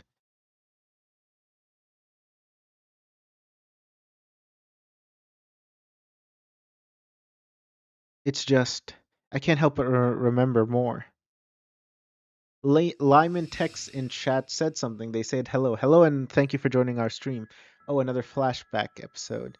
I walked down a corridor during lunch to find a quiet eating spot. Everywhere was just so noisy in last year's class, back when my classmates were super immature, throwing bottles at each other, drawing inappropriate stuff. I wanted to get away from the chaos of the hallway and classroom, so I went outside for a breath of fresh air. Thankfully, there were far more viable spots outside to have lunch. Once again, this is a custom, like a CG, and there's motion. Like, to see motion within the backgrounds, that's always pretty nice. Looking around, I rested my gaze at the one tree that towered over the rest, this one. As I approached, I noticed a boy lying under the shade. He looked familiar, so I got a little closer. Oh, another CG of MC lying down in the grass. It was that boy from class, the one I had a little chat with on our first day. He looked so content just lying there, like he was sleeping on a fluffy cloud. Watching him was enough to make me smile and forget about the chaos within the school. He was very different compared to the other boys. As far as I knew, he was the most mature one here, yet he was so quiet and reserved. I couldn't help but feel more curious about him. It was like he had some kind of main character energy. You unlocked Day 2 Memory CG, go check it out. Huh? Suddenly, he woke up. Well, hello there, sleepyhead. Oh, Monica. What brings you out here? I've been trying to find a good spot to eat my lunch. I had no luck inside the school. Heh, I get you. Seriously, those guys need to grow up already. They just got out of junior high, yet they're acting like they never left. I couldn't help but giggle at his remark. Yes, tell me about it. We both shared a laugh. Hey. Yeah? Can I have lunch here with you? Sure, I don't mind. Knock yourself out. Thank you. I settled down next to him and opened my bento box. I noticed him peering over a bit to look at my lunch. Wow, that looks fancy. Did you make it yourself? I sure did. I could tell since there isn't any meat in it. That's because I'm a vegetarian. I decided to start a couple of years ago after learning more about our impact on the Earth's climate. The carbon footprint of cultivating livestock is just unbelievable. What? Is that so strange of a reason? No, not at all. It just wasn't what I expected to hear on a lunch break, that's all. Don't worry, I'm not judging or making fun of you. I think that's cool, honestly. For some reason, he was making me blush a bit. He wasn't making fun of me, but it felt embarrassing that something about me provoked that kind of response. Well, you'd be better dig in before lunch ends. It'll fly by faster than you think. And with that, he returned to his position with his arms behind his head, soaking in the thin rays under the shade of the tree. I swear he was just far too chill with everything going on. But in all honesty, it was a refreshing thing to see. Being there with someone as relaxed as he was made getting through the school day much less stressful. So underrated streams. Lyman text in chat said yes. Well, thank you. Misty Sky 085 vegetarian. Yes, Monica is canonically vegetarian. Even in Monica, sorry, not. I almost said Monica After Story, but that's not canon. I mean, in the dialogue she gives you in the space room after you, in the third act, she mentions that, and she mentions that as the reason as well. I took my eyes off him and started eating as we admired the beautiful blue skies. Doki doki blue skies.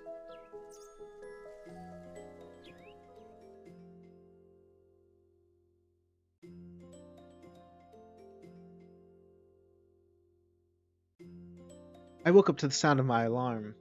You unlocked Drechenaux? Wow, that's amazing. I unlocked myself, guys. I shut it off and sit up, gradually rubbing the sleep out of my eyes. Slowly, I began to recall what I dreamt about. Why did I remember that? You unlocked Dream State, Monica's memory. Why am I thinking about him again? I tried to look at something else to take my mind off him. I look at the calendar on my wall. Next Monday is circled in red. The festival. It's coming up pretty soon. If I want my club to grow, this festival ought to help attract new members. But I need to think of something to draw people in. Maybe he could help me again. Just like last time.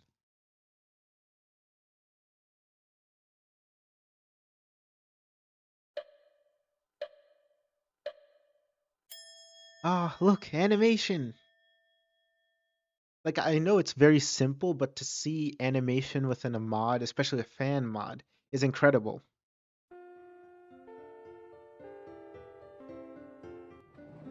Right after class ended, I made my way over to the club. Since I'm so early, only Monica's here. I wonder how far apart our classrooms actually are. Misty Sky 085 Thanksgiving. Well, it's not Thanksgiving yet. Lyman text in chat asks, what is this mod about? Can you spoil me a little? I actually don't know because I haven't played it, but from, I haven't played the full thing, but from what I can tell, it's about Monica and I think the main character, really. Oh, hi, Drechenaux. This is a surprise. You're the first one here. Well, technically second since you got here first. True. Though, you're still early and ready. That's what counts. Thanks, I guess. No problem. Not long after, the others walk into the club room. And just in time.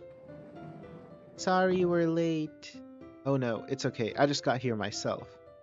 Wait, was it just you two in here? What were you two doing together? Yes, for a full 2 minutes. Oh, okay. I mean, you can do a lot in 2 minutes. Why do I get the feeling you two were up to something? Who said that? I scanned the room with my hand over my forehead. Hey! Oh, hi. I couldn't see you from up here. Maybe I need to find a magnifying glass or a microscope just so that I can view you a bit better. Oh, shut up, smart Alec. Good afternoon. I'm delighted you were able to make it today. Glad you didn't walk off on us. Oh, that was an option? Alright, don't mind me. With a smirk, I make a beeline for the door and stop right at it. Don't you start with me now, mister. I can't help but chuckle as I step back. Always the cheeky one, aren't you? Never saw a reason to change. As we talk, I know Sayori's moved away into a desk near the back. I can't read the look on her face. Is something bothering her? But yeah, I would never run away from this club. Besides, today is my first day as a proper member. It'd be dumb of me to walk off now. Fair point. I hope you learn many skills here that will help you. I'm sure I will, thanks to you guys.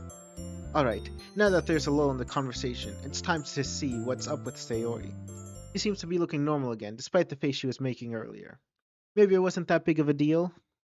Hey, Sayori. Oh, hey. You seem to be having fun chatting with everyone. Yeah, they're pretty nice people.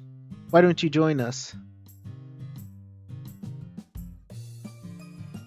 Oh no, it's okay. Lyman text in chat says Natsuki seems more interesting than original Sundere form, or I guess that's my bad.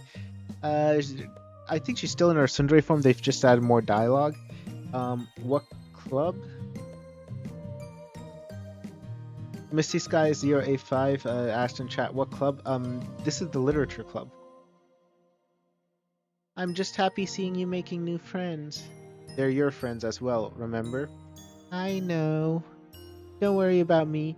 I'm just gonna fix up my poem before we start. Don't mind me who's sitting here in the corner, feeling depressed and feeling very sad, you know? Just ignore me and let me be sad on my own, okay? I want it to be good enough to impress the club. Well, okay, I'll leave you to it. Sorry for interrupting you. Don't be. It's fine. She pulls out her poem from a journal and starts to work on it while humming to herself. I guess she's doing okay then. I look back to the others, only to find they're all scattered to various spots in the room, doing what I assume to be their usual thing. It just leaves me as the only person who isn't doing anything. Oh, I really can't wait to read your poem, Drechenaux. I'm happy that you're taking the club seriously. Well, why wouldn't I? I know I can be lazy sometimes, but that doesn't mean I won't put in the effort when needed. I wouldn't be where I am right now if I stayed a sad loser like I used to be, would I? You're too funny. Well, I'm happy you're here with us in the club anyway. But you shouldn't be talking down about yourself like that. Only I'm allowed to do that. Yeah, I know. I was just trying to be funny. Hmm. If you say so, she shows me a big grin, almost like she's trying to make up for not laughing. It looks genuine, but something doesn't feel quite right. Like she has crippling depression or something. After Sayori finishes touching up her poem, she trots over to Natsuki. I head over to a table near the front and sit down. After digging into my bag, I pull out my poem again to give her another read.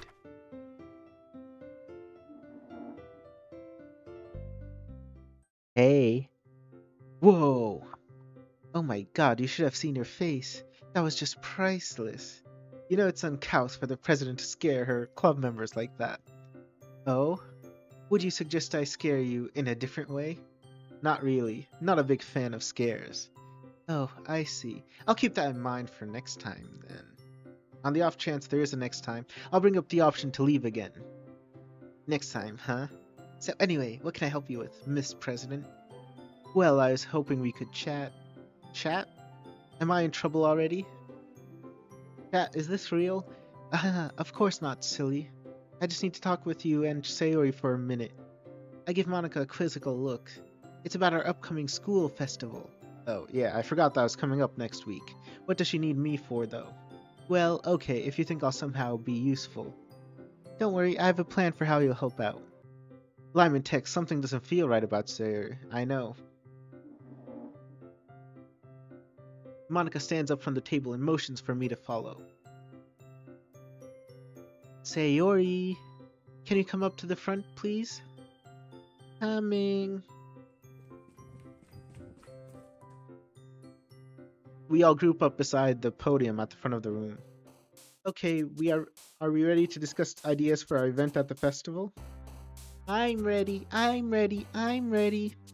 Still not sure how I can contribute to all this, but I'll do what I can. That's the spirit. Now, I picked you two out because I figured the oldest and newest members could provide the best ideas. What do you two think? Sounds good to me. Good. What about you? No objections here, Madam President. Aw. I know you're being polite addressing me like that, but please, just call me Monica. Just Monica. Just like we were in class together, remember? True, man, it's really been a while since we've talked, huh? Right, sorry, just unfamiliar with club etiquette. Didn't know how formal you are with that kind of thing here. All is forgiven. She still has that sweet reassurance that could soothe anyone. It's such a pleasant feeling. My eyes then land on Sayori, who's staring into the distance with a look I don't recognize from her. Is she feeling okay or not? She hasn't spoken up in a bit. Anyway, let's get focused, shall we? Sayori's focus magically returns to Monica as she looks at the blackboard. Deciding to let my suspicions slide, I join them at the front. Oh, this artwork is actually pretty good. Like, this is all chibi style. They clearly put in a lot of work into this, and I just want to pause it for a moment because it looks amazing. You can see the signs here: join the literature club, school festival. There's the logo. Okay, you two. It's time to start racking our brains together for ideas on what we can do for this year's festival. School festival. I'll list your ideas on the board for us to consider and decide on what's best. Ooh, I've got an idea. Great, let's hear it. Sarah's about to answer, but she pauses.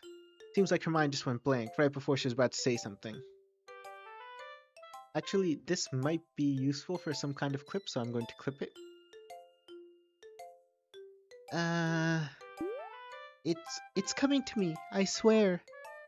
I think we should organize our ideas into categories. Oh, you think so?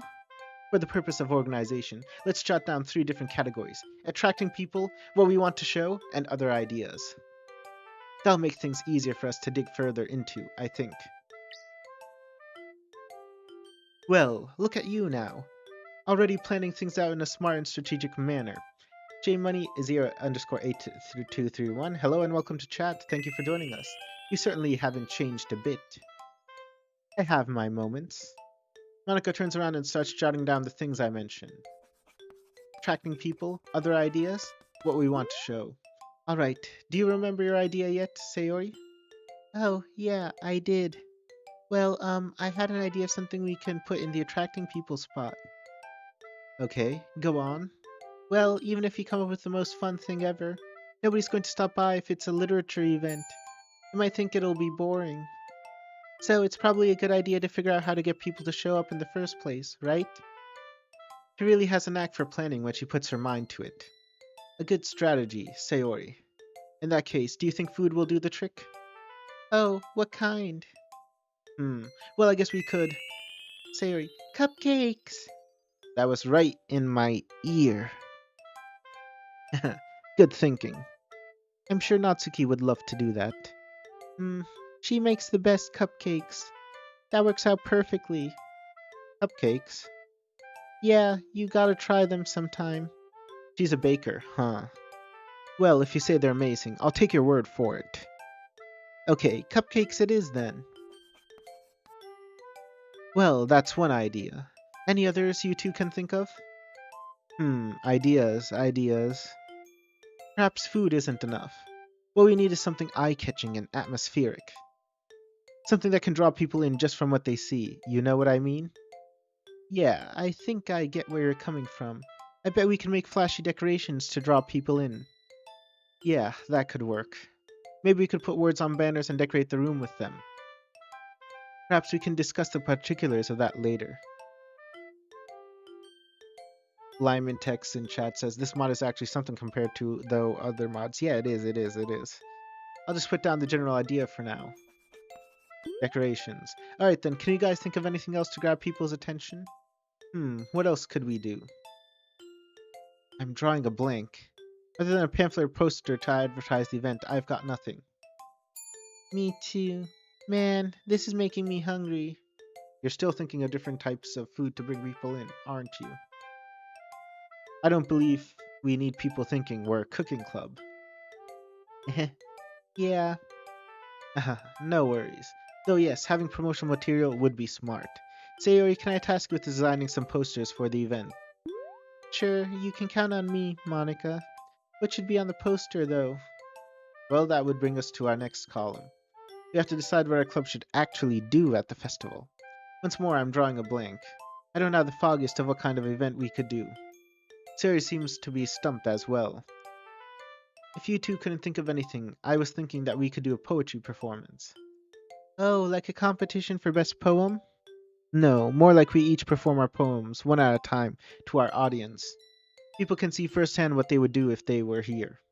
It's certainly not a bad idea, and I can't really think of anything that could advertise a club like this any better. Looking over at Sayori, I can see she seems to agree with the idea. So, do you two like it? Sarah and I nod wordlessly. Honestly, it's about as good of an activity as we can get. I can't think of much else. Yeah, what he said. A poetry performance will have to do then. So, that just leaves the other ideas part. Oh, maybe we can let everyone recite poems of their own, too. You mean, like, the audience gets to go, too? Lyman Tex has to go, alright, but thank you for joining as long as you did. Yeah. It's an interesting idea. Maybe it'll inspire more people to join. Wouldn't they have to bring a poem with them in advance, though?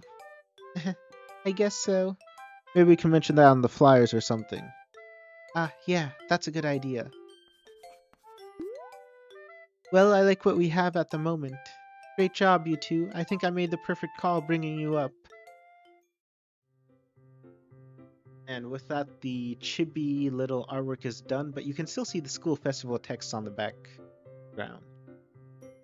Oh, this festival is going to be awesome. Oh, it sure will be. Monica's eyes then lock onto me, especially with you helping. I feel you're turning out to be an excellent club member. I'm just doing what I can to help out. I prefer not being a liability to you guys. You're not, don't think like that. Sayori's right, you're not a liability here. Look at what we did just now. You were a big help planning out our event. You might be new, but I sense great potential in you. And my senses rarely fail me. Thank you, Monica. I appreciate it. I'm gonna get started on the posters now. Sayori quickly rushes to her school bag and dumps the contents out to find some colored pencils. Are you sure it's a good idea to leave that task to her, Monica? Why not? What's wrong? I'm saying is, if we leave a drawing task up to Sayori, don't expect a masterpiece. Does it need to be a masterpiece? Well, if you're okay with simple doodles. Do you not like Sayori's art? I never said that. Then there shouldn't be any problem. Sayori loves to draw. You probably know that as much as I do. You should have more faith in her. She's your friend.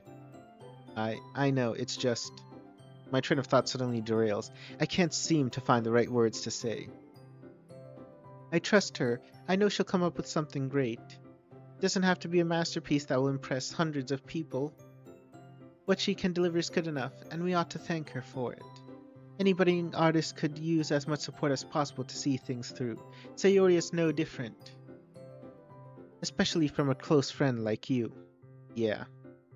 I think over her words as I turn to watch Sayori again. Out of the corner of my eye, I catch her quickly looking down before I fully turn to face her. Was she watching me? And why does she look a little less invested in drawing? Because she overheard you talking mean things about her. Okay, everyone. It's time for us to share our poems. And for a certain someone, it'll be their first time sharing their work. Yeah. I wonder how much my poem will pale compared to the others. Well, with that attitude, you won't make a good first impression. Just be yourself and it'll come naturally to you. Right. Okay. Digging my poem out from my school bag, I look around to see everyone else retrieving theirs.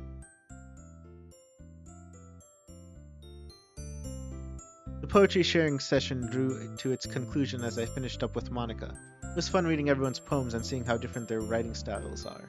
Hopefully in time I can figure out my own style. Alright, now that we've finished sharing our poems, I need everyone to come to the front. We have something very important to discuss. Is this about the festival? Indeed it is. Our club will be taking part in the festival in the hopes of recruiting some new members. How come we didn't talk about this weeks ago? It ain't like we got a lot of time left to prepare for it. And how do you expect us to get new people? We barely stand out as it is. We're just gonna make ourselves look like a bunch of freaking morons. I would phrase it differently, but I can concur. I don't do well with last-minute preparations. Not to worry, you two. Just before we shared poems, Sayori, Drechenaux, and I managed to plan the event ourselves. We didn't take in your input because we don't care about what the two of you think. What? Why was he involved? You point straight at my face as she yells that. I know Natsuki is a bit hostile, but it still hurts a little that she dislikes me this much. I think we're gonna have to give her father a phone call, after all. That's because I needed ideas from two different people. The member who's been here the longest, and the newest. He had some great ideas. We didn't want to include the two of you again, though. Again, because we just don't think you're that important. For real? I mean, Sayori I can understand being clever sometimes, but this guy? There ain't no way. Excuse me? Now, Natsuki, you're just underestimating him. He's got great planning and strategic skills. He was the one that came up with the idea to add decorations. Girl, literally everyone with a brain could have thought about that. And yeah, I read that before it cut off, but girl, sorry, I'm so sorry. Girl, literally anybody with a brain could have thought about that. Sayuri has been working on posters, and I'll design some pamphlets we can hand out during the event. Okay, that's great and all, but that doesn't tell us what we're doing for this. I was getting to that. We're going to be performing. Performing? Yeah, we decided that we're going to be having a poetry performance. We each choose a poem to recite during the event one at a time, and anyone else can come up and read out their poems too. Man, they do not like that suggestion. All the info is on the posters that Sayori's working on.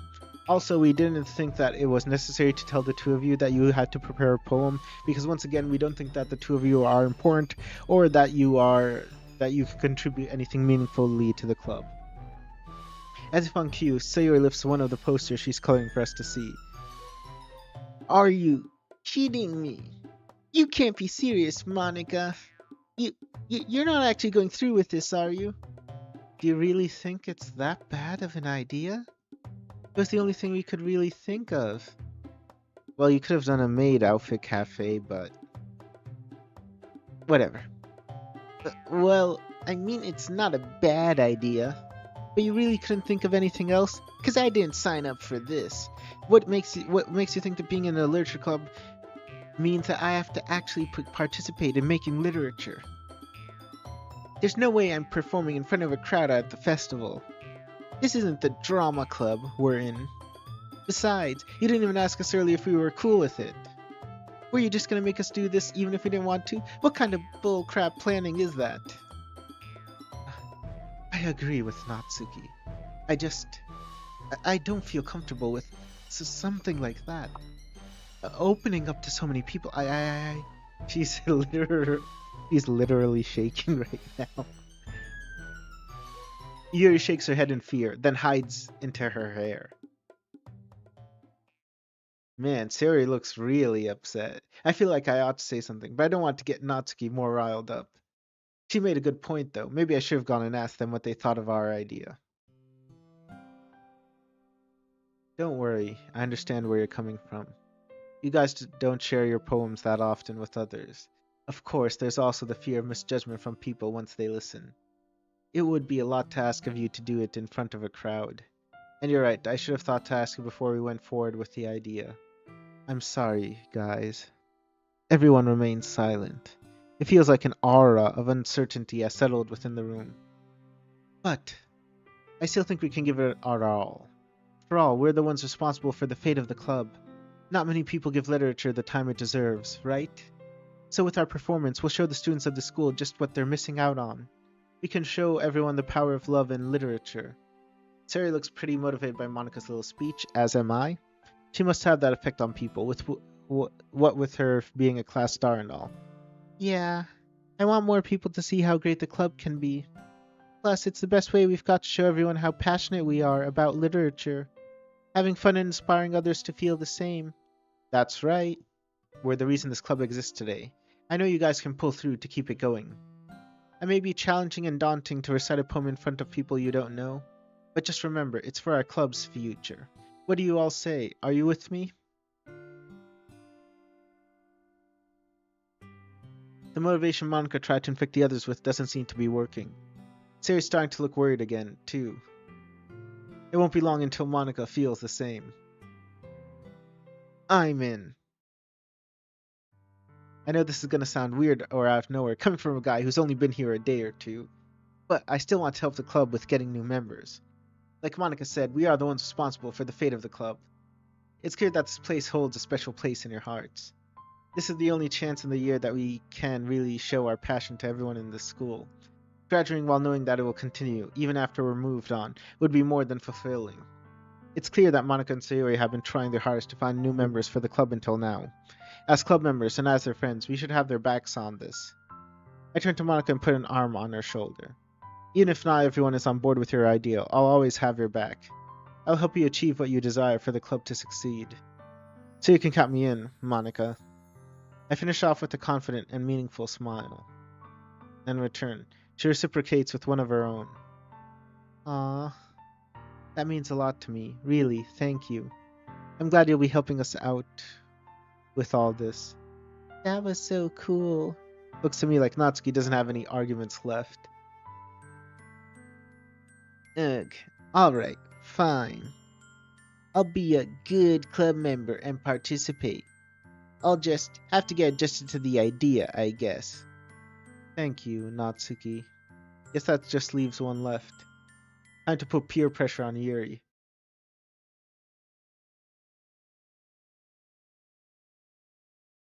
Well, it would feel awful being the only member not to contribute, so I guess I have no choice. Yay, now everyone is in. Thank you, Yuri. Yuri quickly runs up and hugs her.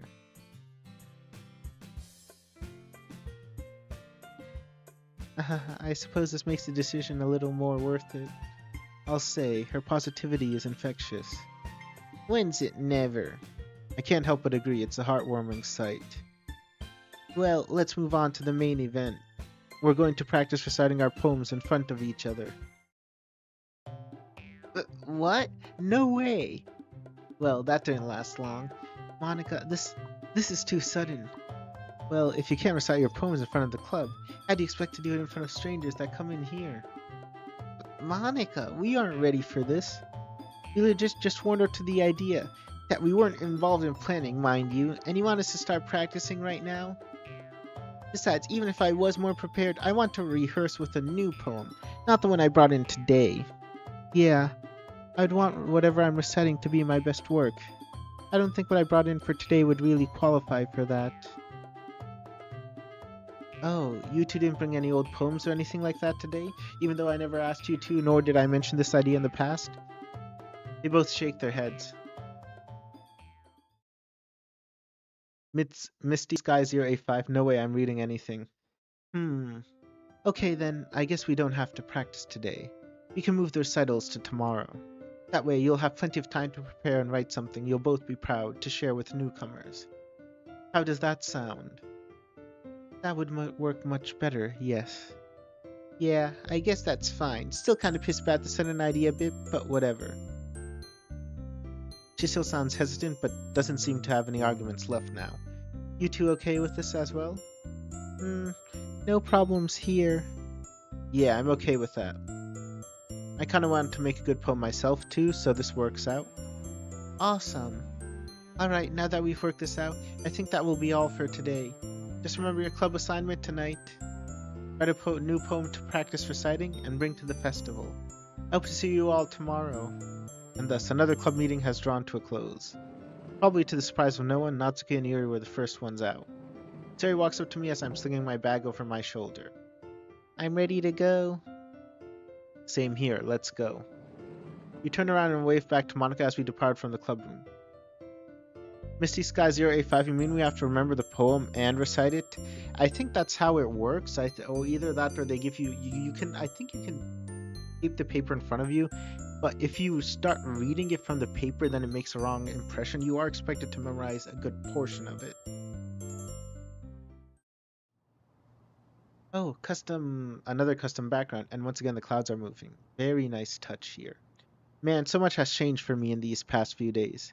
From joining a club to organizing events for said club, it's just been one thing after another. Not that I'm complaining, it's more activity in my life than I've had for a while.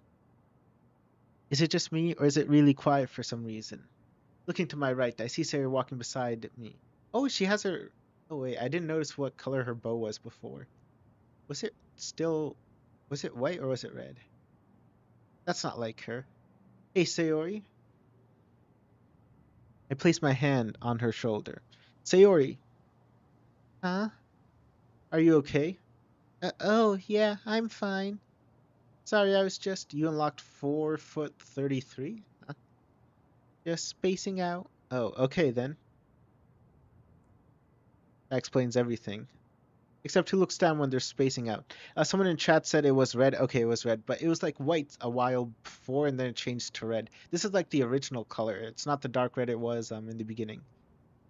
Are you really sure? Yes.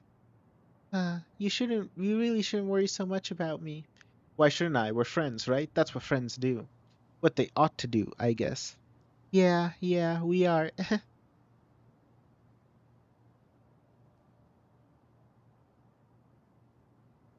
um, What is it, Sayori? Well, it's just it's about Monica. What do you think of her? What? Where did that come from? Well, it's just I noticed you and Monica look like you enjoy each other's company a bit too much. I see her looking at you quite a bit.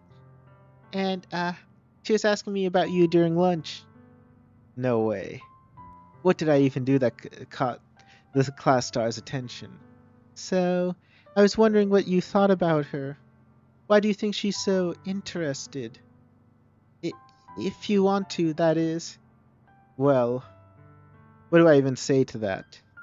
I still haven't processed the fact that Monica's been acting like this. What makes her think I have the answers? I guess I could start with what I think about her. She is a pretty awesome person. I'm sure it's not just me who feels that way. Hell, I bet all the guys in school do. She's every guy's dream girl. I look up to the sky as I think about her again. And Monica's little memory thing winks at you. I guess I like her, you know. I see. As for why she was looking at me, I'm just as lost as you are. Although, you remember we were in the same class last year, right? Oh yeah, I remember you told me. Maybe it's something to do with that. Your guess is as good as mine, honestly. I see.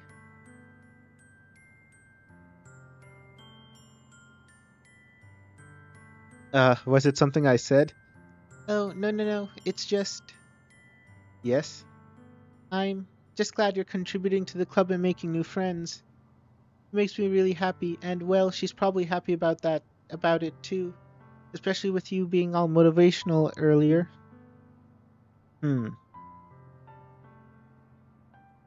Well, I'm happy that you're happy.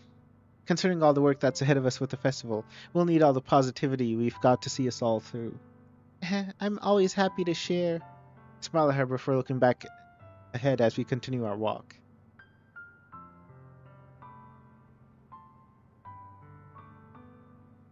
Well, my job is nearly done. Only one thing left to do.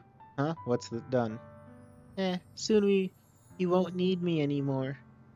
What? Sayori, are you positive you're okay? I... I told you before, I'm perfectly okay, even though I've been behaving so oddly.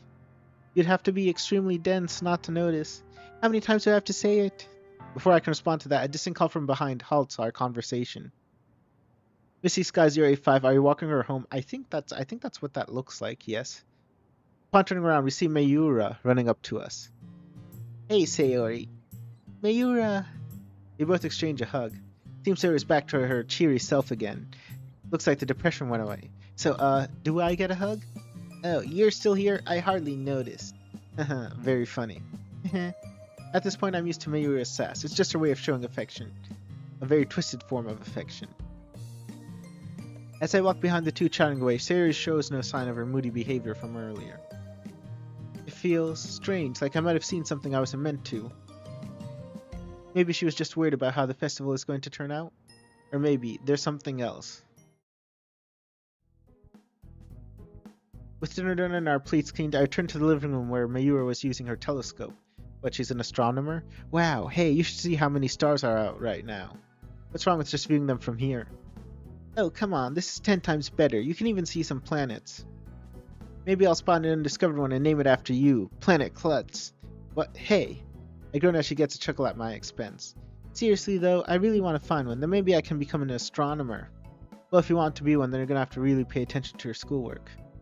Missy Sky 085, wow, the clouds are moving. Yeah, they've been moving like almost all in every single shot in this mod. Like in every single background where you can see the clouds in the outside, they've been moving.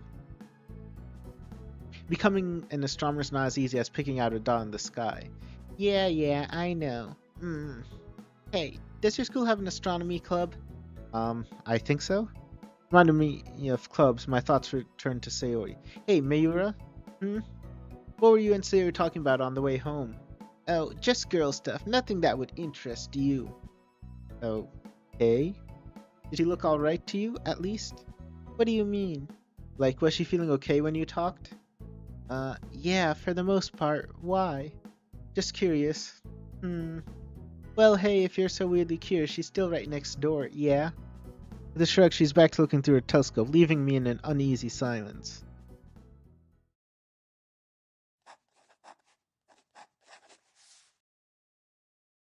Alright, that ought to be good. I give my newly written poem one final read just to be sure.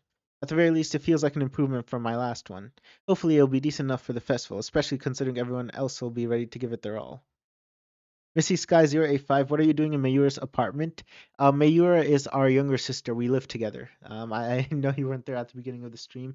That's basically the explanation. Well, almost everyone, I guess. I can't imagine you or Natsuki are fully on board, given how upset they were earlier. I wonder how much things would have all differed if were all involved with planning. Hey, wait. You talked about having food, but what about drinks? I don't know how special Natsuki's cupcakes are, but if there's one thing I know about cake, it's that it makes people thirsty, right? Maybe you could make tea like she did yesterday? Yeah, that'd be a great idea. I better text Monica and let her know. Ah, no, I forgot I don't have her number. Huh, I spent that whole year in class with her, and I never once thought about getting her number. Man, woo, go me. Oh wait, Sayori might have her number. I'll just ask her to forward the idea. That ought to be fine. It's not like Sayori will start getting ideas and then become ultra super depressed or anything. Hey, Sayori. Sorry it's been so long since I texted. I had something to pass on to Monica if you can. Wait, no, that sounds inconsiderate. Or maybe you could tell me if it's a good idea. It's for the festival. Figured we ought to have something to drink along with those cupcakes. Was thinking you could make tea like yesterday. That sound good? She must be asleep. Can't say I blame her. It is pretty late as it is. It's 9:20. It's not that late, especially for a high school student. Oh, wow. So this thing is interactive. I did not expect that. Wait. This thing is interactive? And you put it on airplane mode? You can turn the Wi-Fi on, you can turn on the Bluetooth speaker. Is are you supposed to be able to do that? Guess I'd better call it a night myself. Maybe she'll see that message when she wakes up. I wonder what Monica will think about it. Man, I still can't believe I never did get her number. To be fair, though, it probably wasn't necessary back then. We saw each other in school, that's all we really needed. Besides, asking for her about that might have made me look like those other guys. Flashback. Animation. Yep, that memory's still clear as day. It was a bright morning. I arrived at my locker to change my shoes for the day. As I opened it, I noticed a white ribbon fluttering nearly out of view. Turning to my left, I could see Monica walking to her locker on the bottom row to change out of hers. The moment she opened her locker, several brightly colored envelopes fell out. Not this again. She squatted down to pick up some of the letters. She doesn't seem to be in a good mood. Maybe I could cheer her up. Good morning, Monica. She looked up at me with a few letters in hand. Oh, good morning.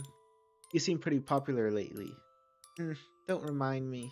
It gets exhausting seeing these fall off my shoebox every day. Given some of the guys at school, I'd be surprised if this doesn't happen more often than she was letting on.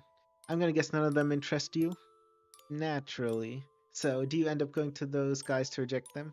No, I'm too busy to even see them in the first place. These just get taken home and burned. Darn. Based on that, seems like they've got no chance in hell. Huh? What do you... Suddenly, she started giggling. Must have gotten the joke. I see what you did there. Well, it's true, right? Yeah, you could say that. I burn them at home instead of trashing them here so the sender doesn't see them. I see. Have you tried just turning them down before? Oh, many times. No matter how much I do, it just strengthens their resolve. Sometimes I get more letters from some of the people I rejected. Wow. They're either terribly desperate or stupidly horny. Ah, well, a few of them did seem kind of sweet. I don't know. What do you think? Probably a mix of both. You know how most guys are in this place. Not at all, but most of them. I'm not like those other guys. You can trust me. From what I've seen in our class, I guess I can't argue there. We both shared a slight chuckle. Hmm, I can't help but feel weirded out by some of them, too. After they sent more letters one time, I just crumpled them up and threw them in the trash. The next day, I found them crumpled in my locker again. Talk about disturbing. I know. Anyway, what about you?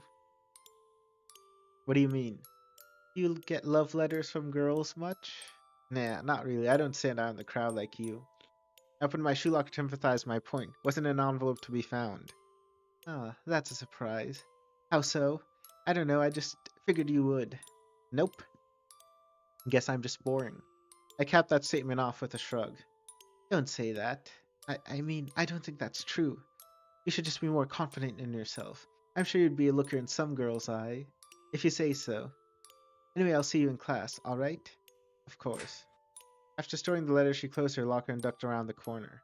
It's funny. Monica wasn't the same back then as she is now. She was still the top girl in our grade, but she had trouble showing how she really felt about things. Part of me was a little surprised how open she was at the moment. Wonder if she didn't really have anyone else to be open to. After changing shoes, I closed my locker and got ready to head to class. So this is the CG that I had originally saw, which made me want to play the game, actually. This one, with her like glancing out at you. But as I turn my head to the left, I see her peeping at me from around the corner, causing me to jump back a bit. How long were you standing there? I just wanted to say one thing before you go to class. Okay, what is it? Her eyes timidly look to the floor as she takes a deep breath. Please, don't think of yourself as boring. After all, anyone that I like couldn't be boring. You unlock Day 3 Memory CG. Go check it out. Missy Skies in chat says beautiful. Yes, I agree with you.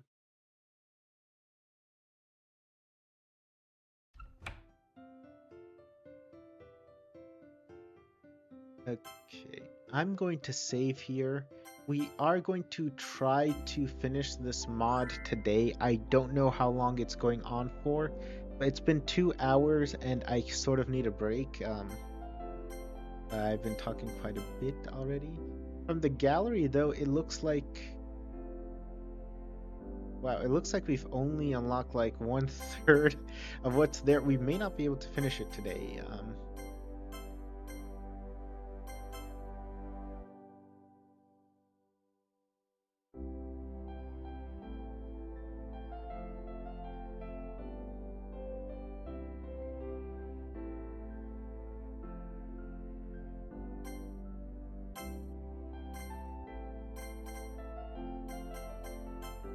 I don't know how long this is. Like, we haven't even gotten to this part yet. I'm going to take a break for a while and come back if that's okay with you guys, because my throat really is dry from everything.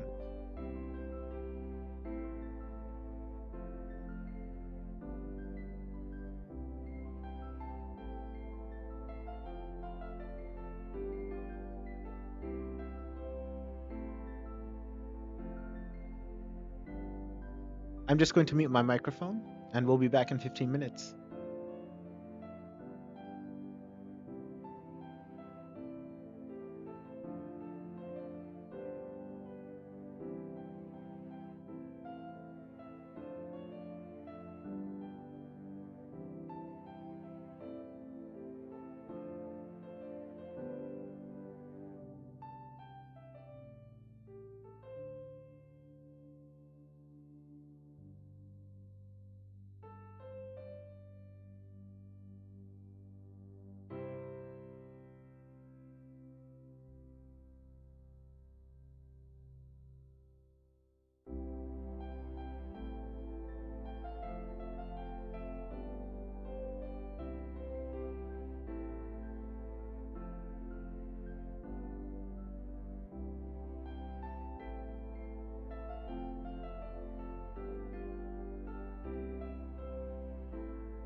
All right, everyone. So I'm back. Sorry for the delay.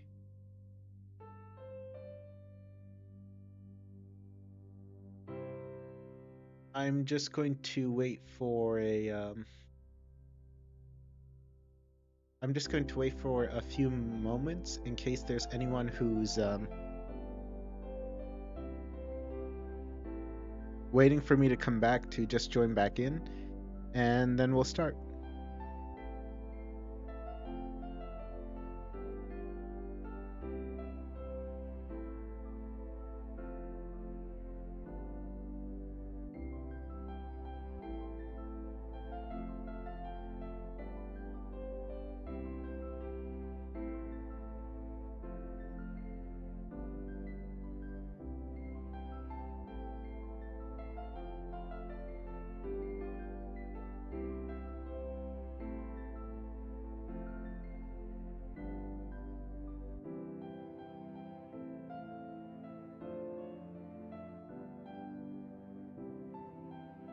All right, I think that's enough waiting. I think we can start back in again. I opened the door to find only Monica and Sayori by the teacher's desk staring at a laptop screen. Kind of surprised to see Sayori here already. I thought her classroom was pretty far from here. Yo! Ah, just in time. Come over here for a second. Curious, I walk up to the two of them. Have a look at this. Looking at Monica's laptop, I see that she's working on a document of some sort. Are these pamphlets for the festival? They sure are. My drawing's even on it, see? Sayori's pointing at the screen where the picture for the pamphlet is. So these will be handed to the students who walk into the room, right? They'll have details about the club, the poems we perform, and a sign-up page for people if they wish to join. Okay, seems solid. If you have your poem ready for today's recital, I can type it up for the pamphlet ahead of time. Mine and Sayori's are already on it. Sure, might as well, I guess. I fish my new poem out of the bag and hand it over to Monica. She looks it over for quite a while. She hasn't started to type it yet, she's just staring at my work. What is it? This is a lot better than your last poem. You've improved a lot faster than I was expecting. Wait, for real? Definitely. I'm a bit surprised that she likes it so much. The poem didn't really stand out to me when I was writing it. Can I see it?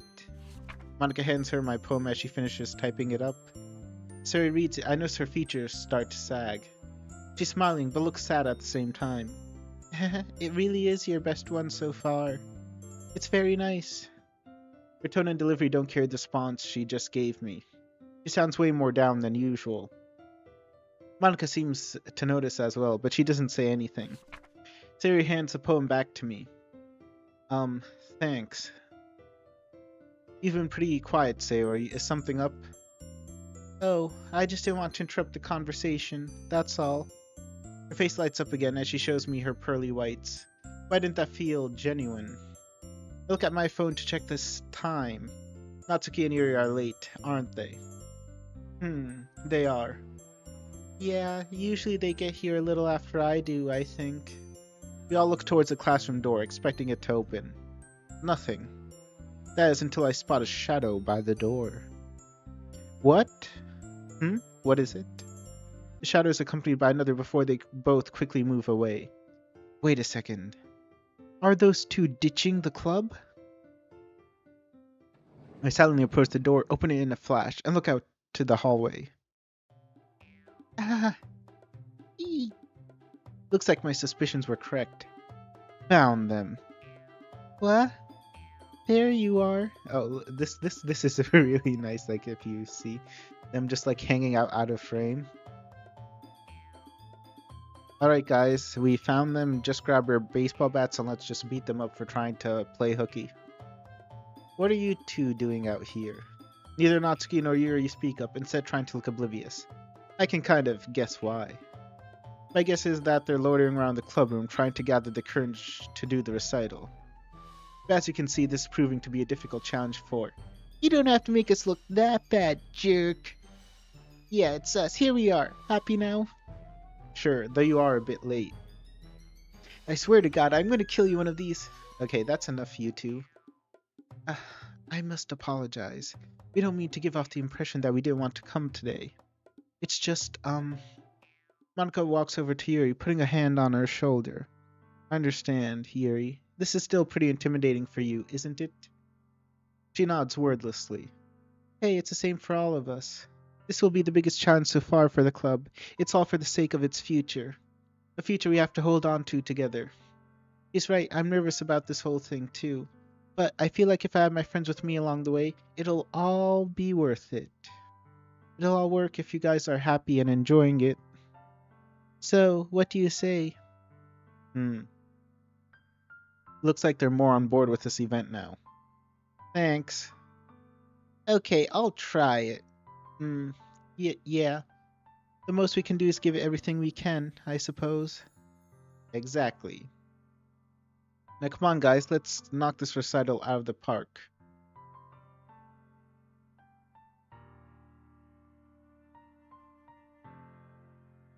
Everyone nods in agreement. It's always good seeing everyone work these things out. We finally enter the club room and begin the recital with Monica starting us off. After Natsuki had finished her recital and gotten some feedback from Monica, the day had flown by in a flash. I can understand where Natsuki and Yuri are coming from with being nervous and all. Even without a giant crowd listening, I couldn't get through my poem without feeling a little overwhelmed. Okay, everyone. That about wraps it up for today. I hope you guys have a good idea of what the recital will be like on the day of the festival. Try to build up some more confidence for when the day arrives.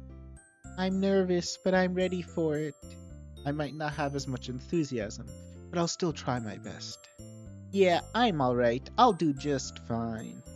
Yeah, I'd say I'm ready. Well, ready as I'll ever be. That's what I like to hear.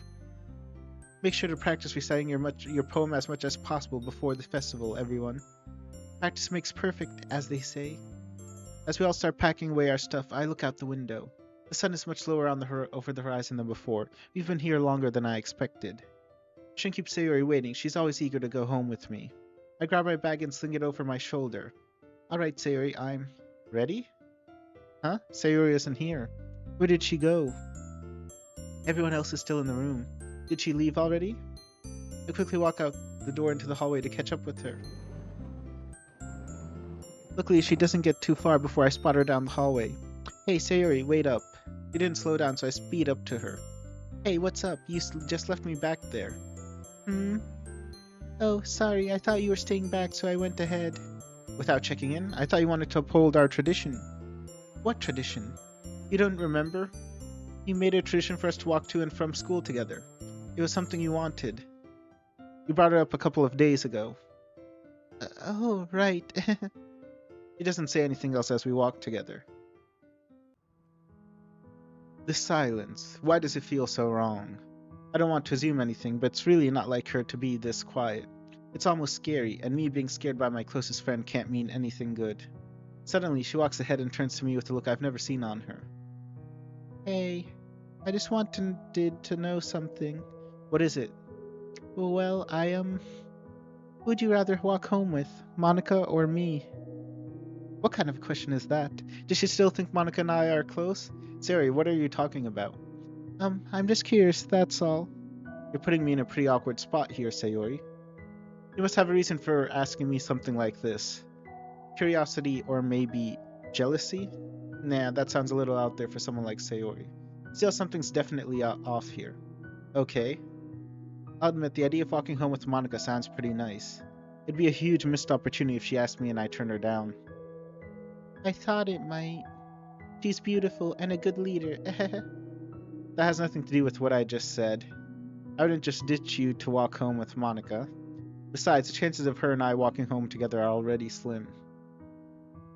What makes you say that? She probably lives in the other direction from us, on a different street. The furthest we could walk would be up to the intersection from the main road up to the school. Even then, I wouldn't count that as walking home with her. Besides, remember that tradition I was talking about? It would seem sad to just let it go after we decide to bring it back again. Yeah, you're right. Hey, can you promise me something? Sure, anything, Sayori. As much as I don't want us to stop this tradition, if someone from the club asks if they can walk home with you, can you do that for them? Don't worry about me. I'll be okay. I'll just be extremely depressed and I'll just be hanging around, you know? Sayori, you can still walk home with me even if someone else is with me. You're irreplaceable. And you know what they say, the more, the merrier, right? Yeah. He turns back around and keeps walking. I'm left with more questions than answers as I stay beside her. From the sound of it, she wants me to focus on the other club members more than her. But at the same time, she still wants time with me. It's like she's in some kind of mental conflict. Maybe she'll sort it out by tomorrow. Sari gets obsessed with specific topics before dropping them in about a week, so it'll probably end up like that. I hope so, anyway. You unlocked Funky Feelings. I hear the weather report on TV as I wash the dishes. It looks like we're getting a high chance of rain tomorrow and all next week. Once again, this little thing they do where they just pop in at the corner is very nice. Is that so? I'm gonna need to remember to take an umbrella to school tomorrow. Wait, all next week? That means it could rain on the day of the festival, too. I hope that doesn't happen, even if we'll all be inside. Hey Mayura, are you thinking about going to my school's festival? Probably most of the other kids at my school are going. You know, to get interest in the idea of enrolling there later and all that. Huh, you don't say. Cool. Kind of reminds me of the club's mission to find new members. Anyway, now that the dishes are done, I should get some practice in. I'll just be in my room practicing my poem, okay? Just in case you think I was going crazy talking to myself. Well, it'd be hard not to hear that, regardless. Hey, I don't sound that bad. I think I've got a pretty good voice. Name one person who's ever agreed with you on that. Sharp tongue for a middle schooler. Gotta learn to deal with it, big bro. And with that, I headed up to my room to practice.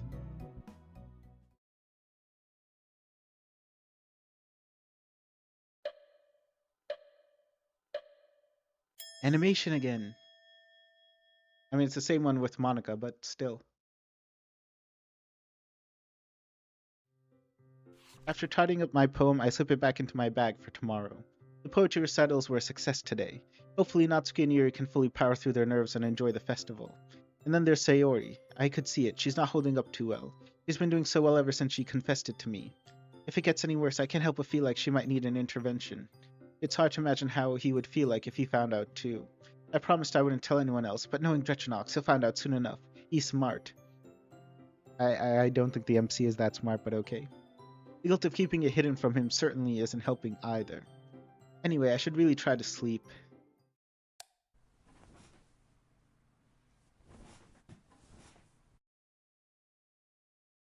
And for some reason, he springs to mind yet again.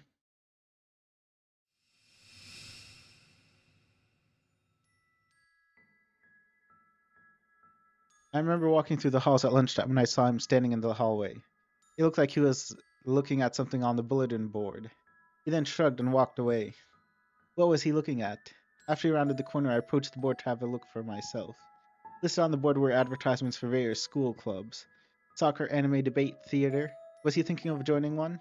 Judging by his shrug, it didn't seem like it. I wanted to ask him what he was thinking, so I walked down the rest of the hallway and up the stairs to catch up. If my observation was correct, he was going to the roof. Trusting in my hunch, I continued my ascent. Okay, so this is the roof. Again, just like with all of the other backgrounds with clouds, you can see the clouds moving here too. On opening the door, the sunlight briefly blinded me before my vision adjusted. Looking around, I could see him relaxing on the rooftop bench. He was the only person there, besides me, anyway. Only a handful of people ever visited the roof of the school. That was because it was against the rules to go up there. Yeah, this is kind of like a bit of an aside, but actually in Japan, apparently you're not supposed to go on the rooftop of the school, even though you see it in so many anime. Even now, I still find it odd that people really come up here. The view was breathtaking. Remembering what I came for, I slowly approached and gave him a polite tap on the shoulder. Oh, Monica, I didn't hear you coming up here. Hey, busy taking in the scenery? Haha, yeah. Anyway, what brings you up here? Something I can help you with? I saw you looking at the bulletin board for clubs. Oh, you saw me? Yeah, I just happened to be walking through the same hallway when I saw you. I was just wondering, were you considering joining any of them? He looked to the sky. I was thinking about it, but honestly, none of them got my attention. Oh, why is that? Well, I'm sure you know I'm not exactly a social person. I tend to just be alone most of the time. I'm a real Sigma male. You mean you don't have any friends? What? No, of course I have friends. Well, a friend of sorts. Well, that's good. Yeah, she's my childhood friend. Oh, she's a girl too? It's not like that between us. I sat down next to him. Were you thinking of joining a club? Well, I think one club caught my eye. Then you should go for it. Ah, you think so? You've got nothing to lose, right? Plus, it'd make your school life more fun and interesting. You made a good point. With all the creeps and noisy classrooms I dealt with on the daily, it certainly felt like it'd be a good change of pace. Perhaps I will. I might take another look later.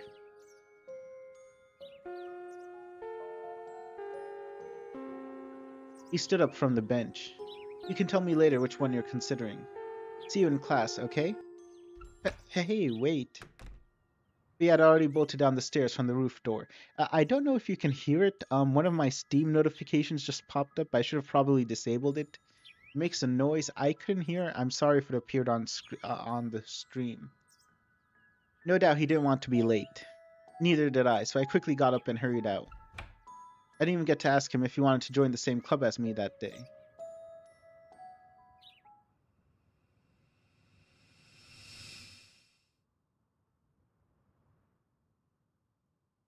How could I forget? He was the reason I joined the club in the first place. I should speak with him today, back on the roof.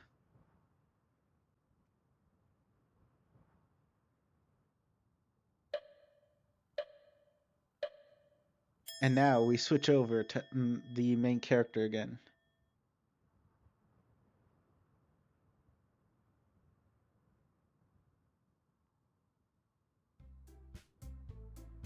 Friday, the fabled precursor to the weekend that all of us students yearn for.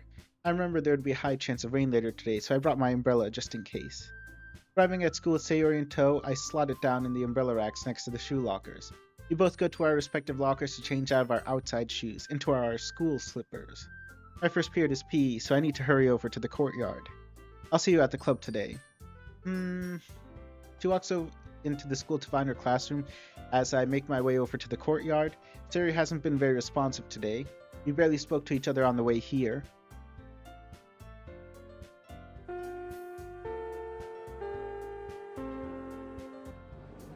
The lunch bell rings as I leave my classroom thinking about where I should spend the break. I decide to head to the rooftop to gander at the sky and get some fresh air. Plus, I want a quiet place to eat my lunch. The classrooms are all packed with the other students.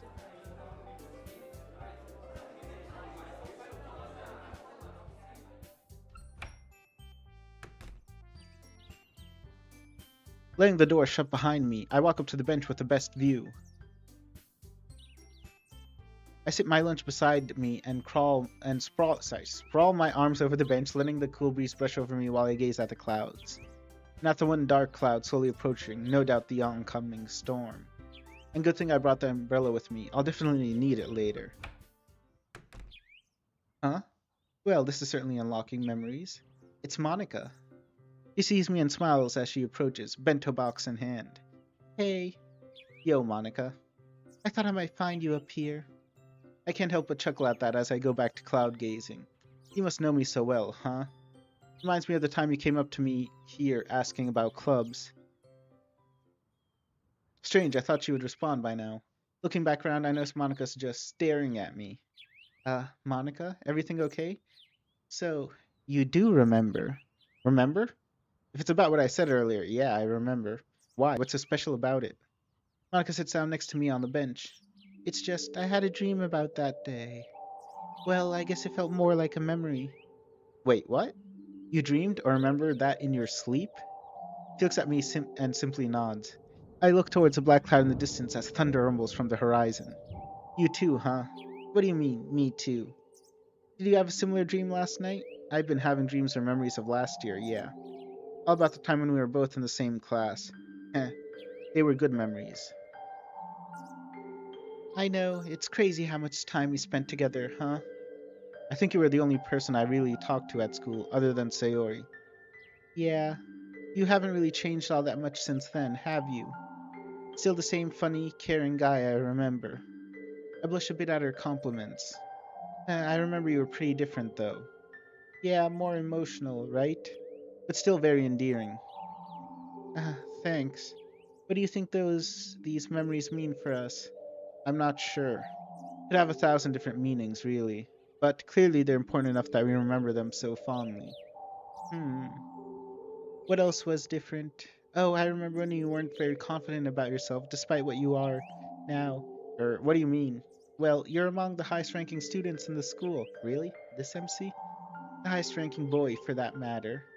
Oh, yeah, I forgot about that. Unsurprisingly, it's no secret to her. She's the highest ranking female student in this school. She's never gotten anything under a 90 on any test, as far as I know. Then again, neither have I. So it's no surprise that she also knows how academically gifted I am. We're tied for the highest scores in this school so far, and to this day we have never one each other. How could you forget something like that? It's not that I forgot, I just don't feel it's necessary to bring it up. It's nothing special. I just perform well and pay attention, that's all there is to it. Nothing special? Don't you know how many other boys wish they could be as gifted as you? If you're talking about students of our grade, then yeah. But I'm not them. That doesn't mean you shouldn't undermine your own abilities. I suppose so. I guess it just kinda comes easy for me. I see. The two of us sit in silence for a while. She really cares about academics, huh? I guess there's one thing that makes us different. I wonder. Hmm? Do you think people would pair us together? What, like the smartest guy and girl dating or something? Yeah, something like that. I just shrugged my shoulders. It's not a question you need to give that much thought to anyway. Well, since the top boy and girl are in the same club now, that would probably get them talking about it more. Oh, yeah. I don't know why I never thought of that. As she ponders her new revelation, I start eating the contents of my bento as the distant rumbling grows closer. Me and Monica dating, huh? Wonder how many green eyes we'd draw as a couple. Besides her own, that is. But really, a lot of guys would be glaring daggers at me if they saw us together. Plenty of boys have tried to ask her out, and all have failed. Some were so persistent with her that I had to intervene for her safety. I thought she wasn't even interested in dating, but I'm just surprised that Monica's starting to have dreamlike memory flashbacks, just like me. Wonder what else she might be remembering.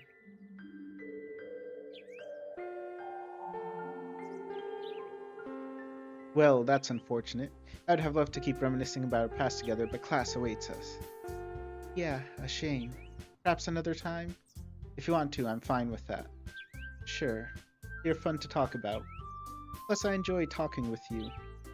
I'm glad you feel that way. Come on, we should get to class. Both stand up and walk towards the rooftop's exit. Just then, I spot Silhouette quickly ducking away from the window on the door. Notice the door is partly open, just enough for someone to look through the gap. What is it? I think someone was watching us. Look at the door, it's not fully shut. She steps closer and examines the tiny crack in the doorway. There's a slight breeze up here, but it's not strong enough to open the door. Who do you think would spy on us? Sayori, of course. I don't know. We glance at each other in uncertainty before opening the door and heading to our classes. Who is watching us? And more importantly, why?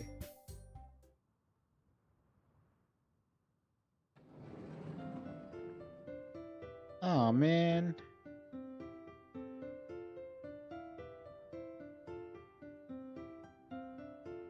Sorry, give me a moment. I think there was another Steam notification. If I can just disable.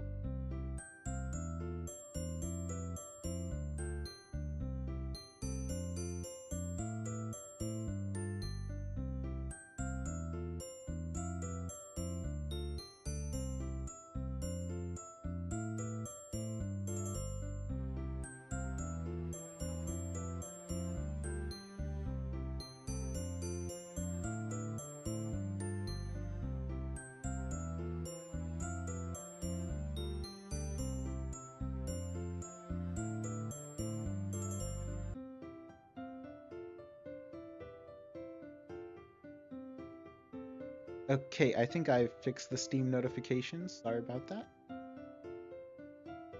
I'm the last one here? Well, you and I arrived at the same time, so I guess that makes us both the last. Did the teacher give you something to do after class? Yeah, they do that sometimes. You must have a lot of determination, running this club on top of all your other tasks. I can't even begin to imagine how you manage to structure your time. It's what they expect the class star to do, after all. Though, even with all I have to do, seeing you all enjoying yourselves here makes it all worth it. And speaking of enjoyment, the festival's sure to be a blast with all of you pitching in. Man, I can't wait for the festival.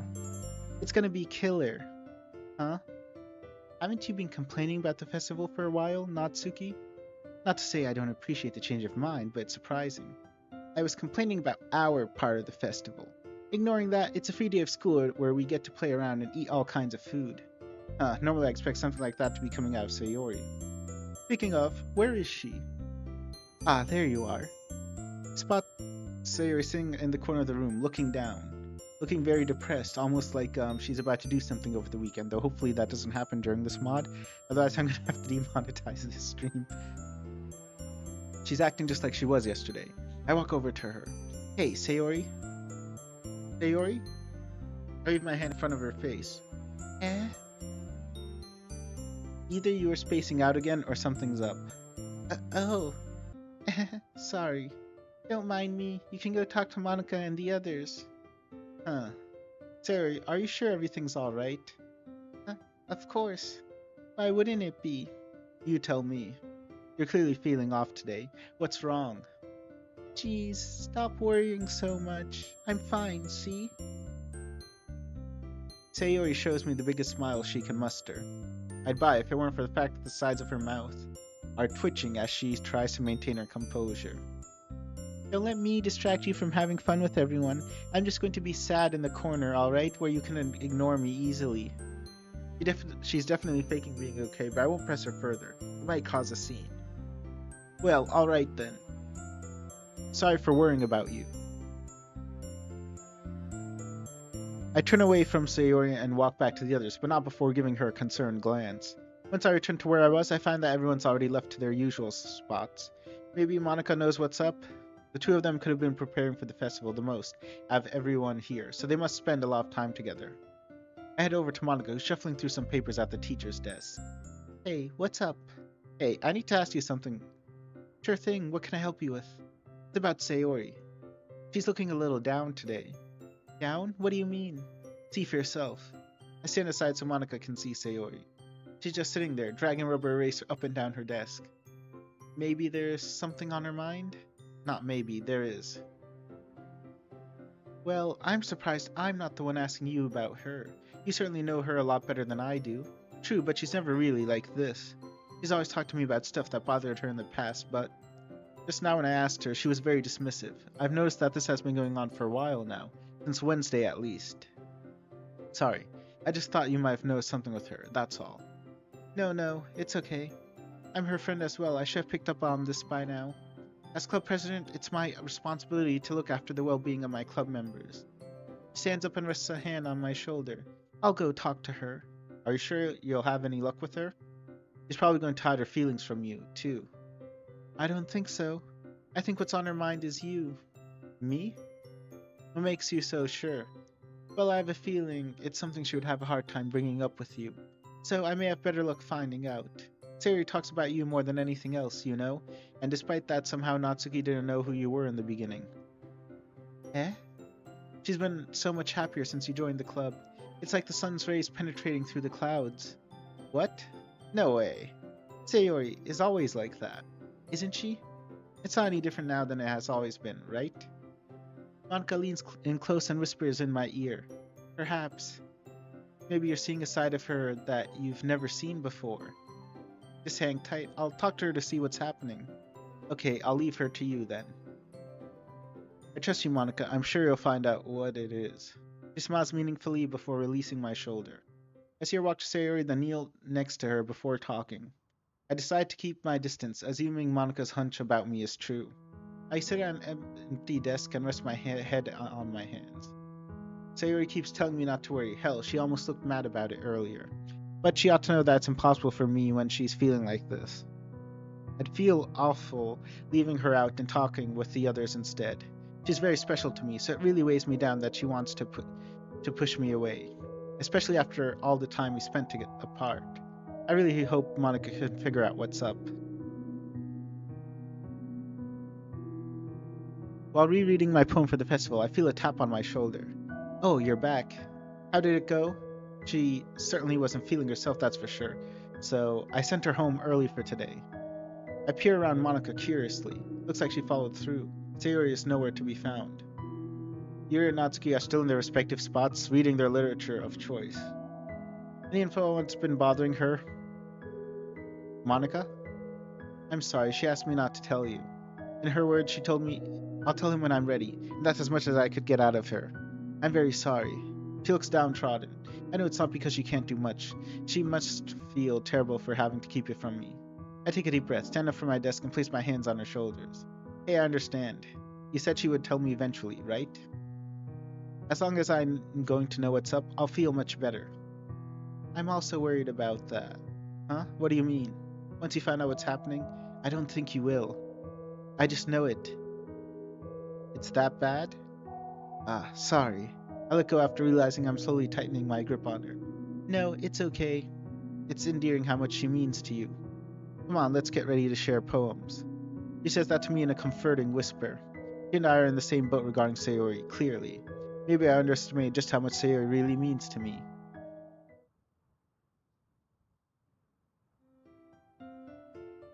Okay, you three. It's time for us to start figuring out. Huh? That's a new one. What do you mean? You adjust the room slightly differently this time. Yeah, is someone missing? It's Sayori. How do you guys not notice that? Oh, where'd she run off to? Did she have to pee? Natsuki, show some decency. What? Everybody pees. She wasn't feeling well, so I sent her home early today. Oh. Oh. I do hope she'll be alright. You didn't know what was up with her? Who, me? Duh, who else, Mr. Childhood Romance? What? No. First of all, stop misunderstanding my friendship with Sayori. We're just friends. And second, she's been avoiding me today. She really needs to learn to look up from her manga at some point and pay attention to what's happening around her. Anyway, as I was about to say earlier, we need to figure out the rest of the festival preparations, so let's discuss what everyone will be doing this weekend. I listen attentively. I've already assigned everyone a task. Natsuki, you will be making cupcakes for the event. Aw, hell yeah, I knew you'd need my talented baking skills. We'll need quite a lot of them, and in different flavors, too. Think you would be up for that? No sweat, Monica. Just say the number and I'll have a baker's dozen extra. Awesome. Yuri, I've assigned you to be in charge of making banners and decorations. I figured it would suit your creative side. Thank you, Monica. I've never really tried making anything like that before, but I'll still try to deliver something to bring out the splendor of this place. Wow, she's fired up all of a sudden. Quite the rare sight from Yuri. I'm sure you'll do a wonderful job, Yuri. I'll be printing and assembling all the poetry pamphlets, and Sayori will be helping me design them. So that would just leave, yes, you. The useless one. Hey, on the contrary, you've seen firsthand how helpful he has been over the past few days. I do have a question for you, though. Yeah? Does Sayori have a printer at her house? A printer? What for? We'll be doing our task at Sayori's place on Sunday, so we need to print out all the pamphlets and posters there. I'm asking you since you've probably been to her house before, right? Fair enough. I don't think she does, though. Oh. I do have a portable printer at my place. The two of you girls could, come hang over at my place, Do a little Netflix and chill. I can bring it to Sayori's on Sunday if you'd like. That would be perfect. So, if I'm already coming to her place, are we all just going to work there? That was my plan, yep. I figured that all of us working together would be much more beneficial. Team bonding is important when it comes to the literature club, after all. Plus, it'd help Natsuki and Yuri to become better acquainted with you. Yeah, I ain't missing much, thanks. I don't think I am, either. I take it you don't have any problems either, Yuri? No, I don't think so. Okay then. You two will get whatever you need tomorrow, and we'll all convene at Sayori's house on Sunday. Any questions? I raise my hand almost immediately. I have about 4 questions. Well, go on. First, shouldn't we have ways of contacting each other? Oh, that's a good point. To solve that little issue, why don't we all exchange numbers now? Everyone takes out their phones, including me.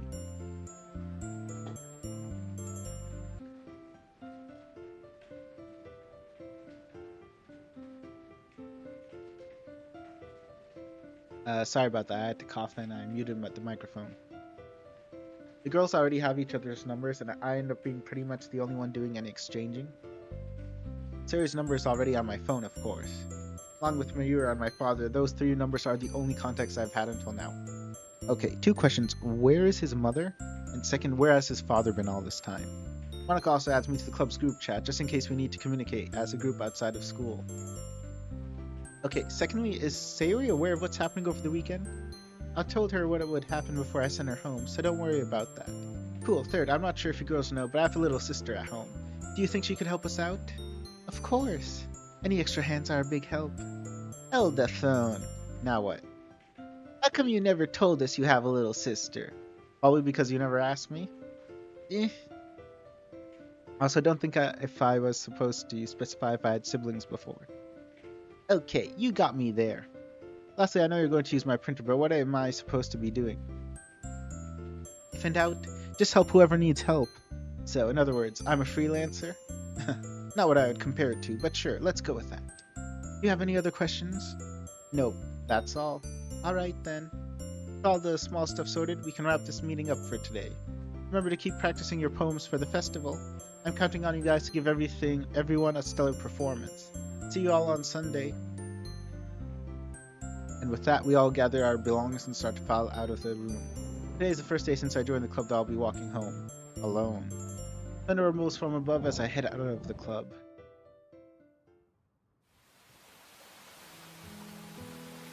Man, this rain is coming down hard. It's a good thing I brought my umbrella with me. I can see why Sayori liked walking to and from school together. Walking on her own just feels odd in a sad way. Like there's just a piece of you that's missing and it's thrown everything off. I wonder if Mayura feels the same whenever we walk home separately. Soon I stop and look to my left to see Sayori's house.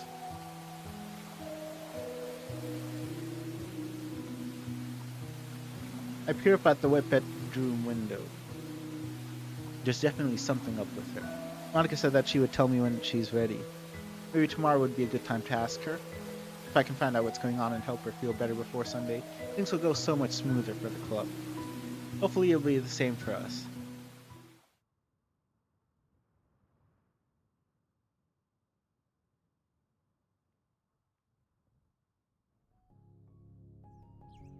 Front kick, crescent kick, roundhouse kick, high-low punch.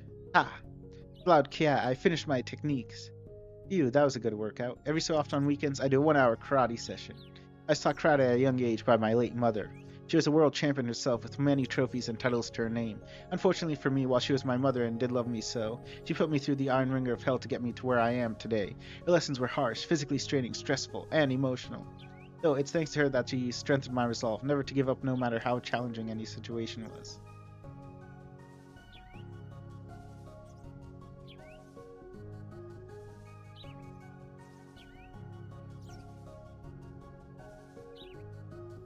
Speaking of, I have a pressing situation to attend to now. Sayori. As I turn around to head back inside, I see Mayura leaning on the door railing, watching me. What are you doing? To see Sayori. Okay, first get changed, cause you reek all the way from here.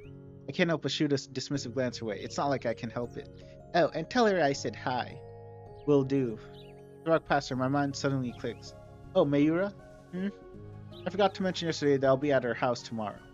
I have some friends who are going over there as well. Oh, friends of yours? That's new. Shut up, they're my club members, one of whom is Sayori. I also told them that you'll be helping out too. Just letting you know in advance, okay? Yeah, alright. Huh, didn't think you'd agree so easily. Aren't you going to see Sayori now? Yeah. I walk inside to get a quick shower. Man, she can be a pain sometimes. At least she's on board with tomorrow. Misty Skies 085 to do what? I'm guessing he's going to Sayori's house just to confront her. In a short while, I'm at Sayori's front door.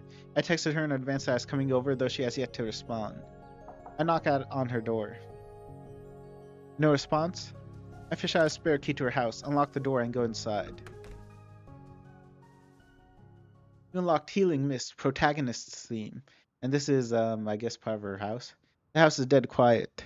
Sayori isn't on the first floor, so I assume she's in her room. Usually she'd run down and greet me whenever I come over. Or if she was feeling very sunny, glomp me. She doesn't have any parents much like us. I make it to her bedroom and knock on her door. Sayori, you in there? Nothing. I open the door and peek inside. Sayori? She isn't here. That would explain the front door being locked. Sayori's room is as messy as it's always been. I like to kick a discarded cup out of the way as I sit on the mattress to think. If she's not home, then where is she? Where would she go? Come on, think. She's your best friend and we haven't got a clue as to where she could be? Not that I've really been the best friend I could be, I guess. Misty Sky 085, nice place. You had the key. Wait, friends. I look out her window towards the direction of the road I haven't gone up in a while. Could she have? I quickly exit her room and leave her house, making sure I lock it back up.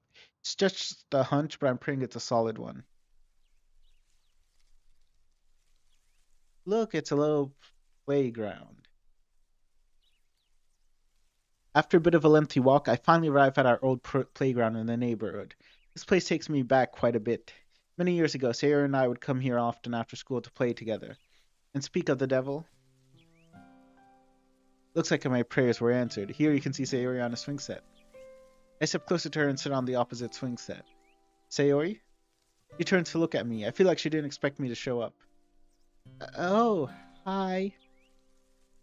There's that forced smile again. I don't want to call it fake, but it's pretty tough to hold that in.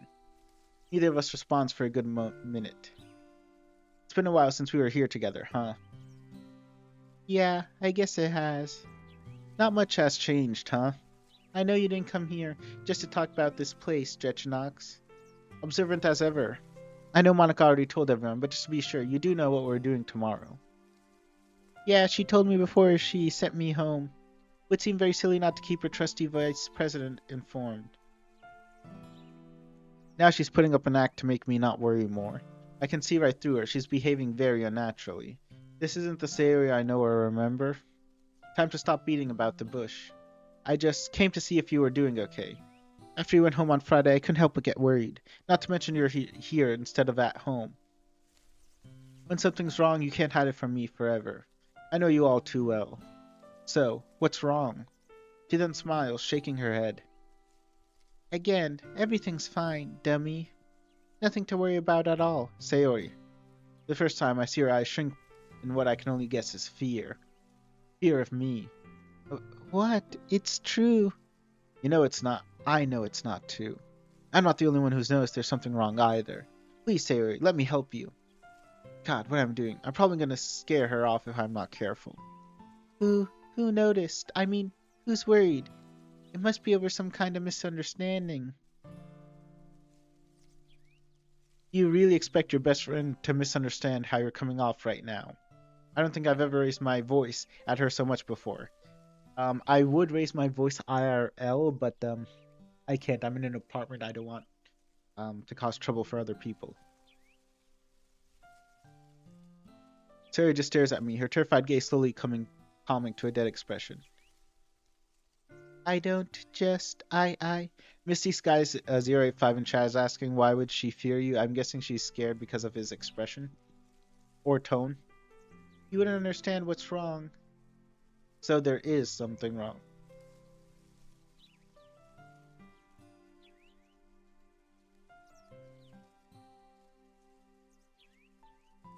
Sayori, listen, I get it if it's something complicated, but you shouldn't let that stop you from trying to confide in me or anyone else.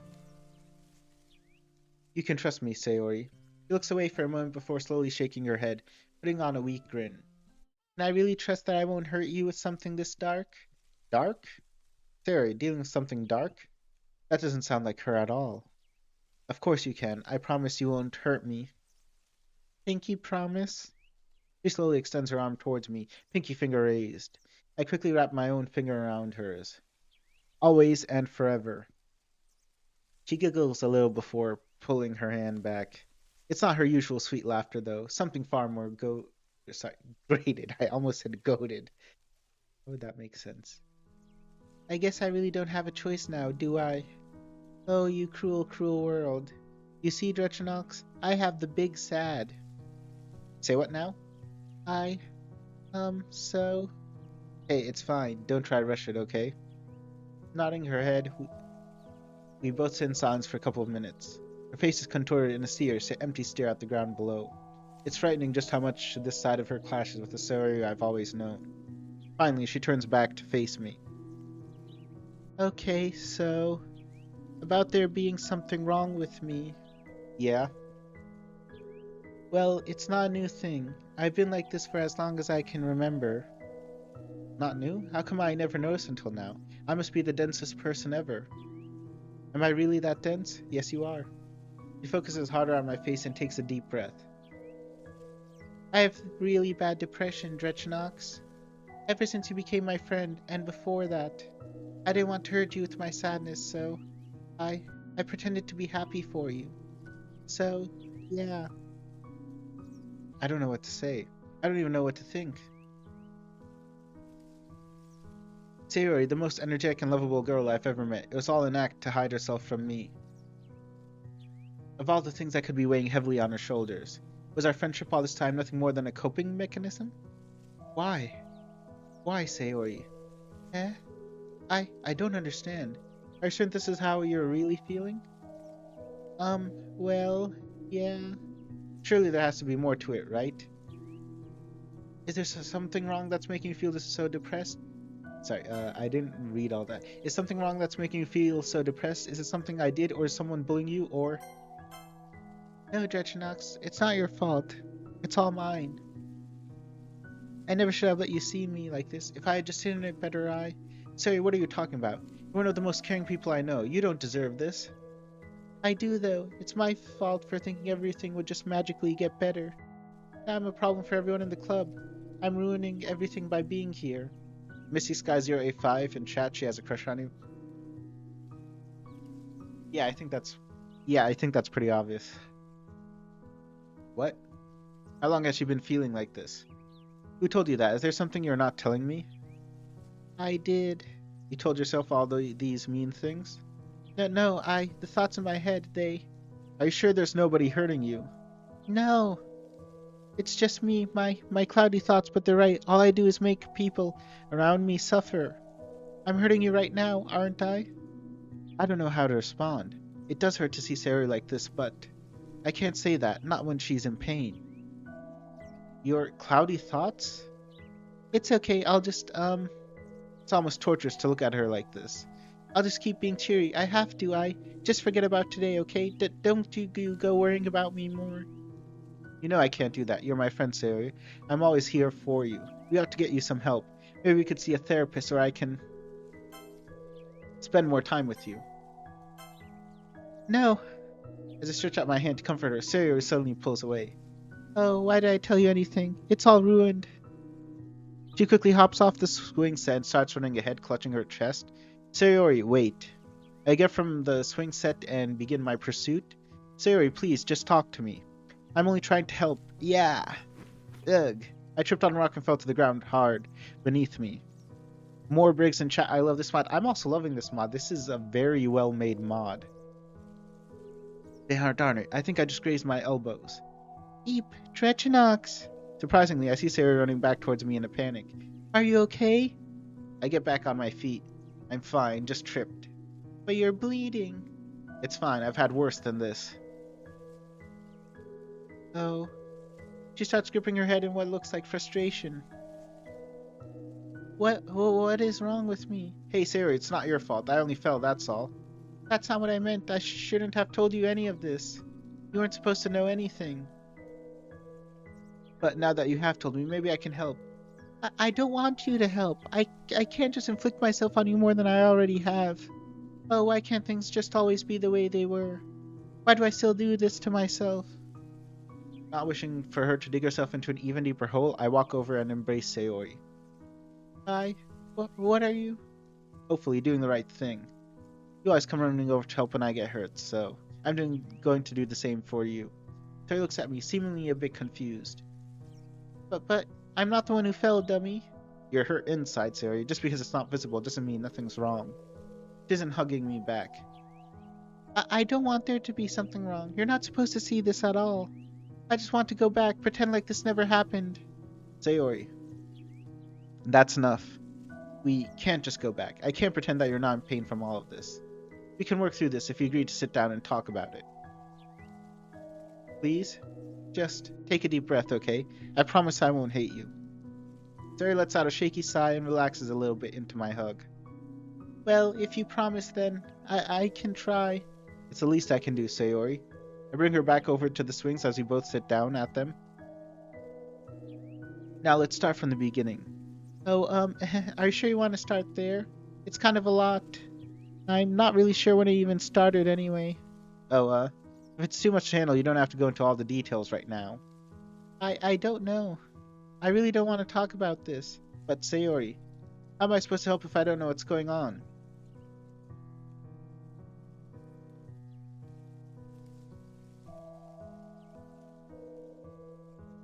Damn it. What the hell am I supposed to do? Okay, look. He gives me a sorry look as I grasp her hand. I'm not going to lie to you, I don't really understand this like you do. But that's not going to stop me from doing whatever it takes to try and help you.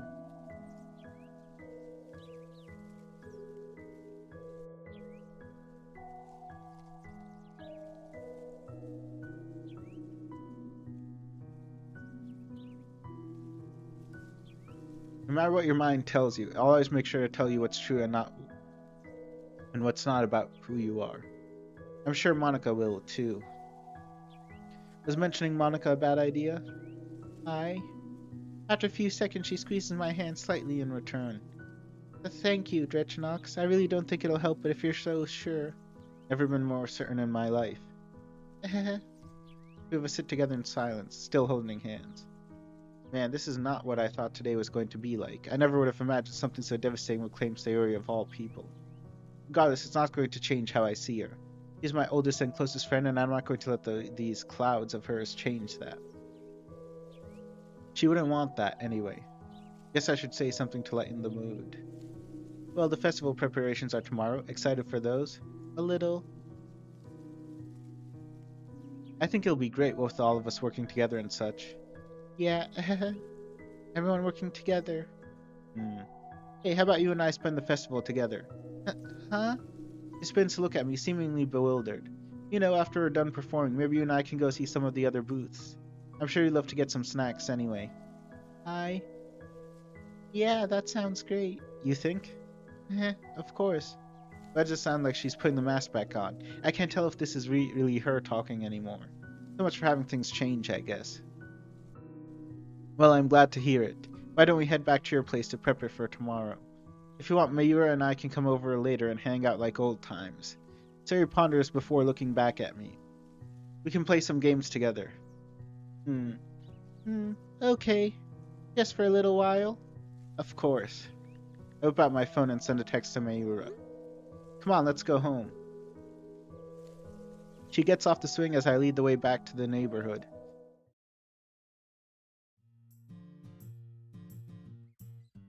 A short while later, we're back at Sayori's house, cleaning her kitchen and living room. Yep, this is a nice little different background. The living room is, for the most part, done. I sigh as I dig out the last bowl that we figured Natsuki would need, setting it beside the plethora of kitchenware. Man, all this for one angry baker. How are you doing, Sayori?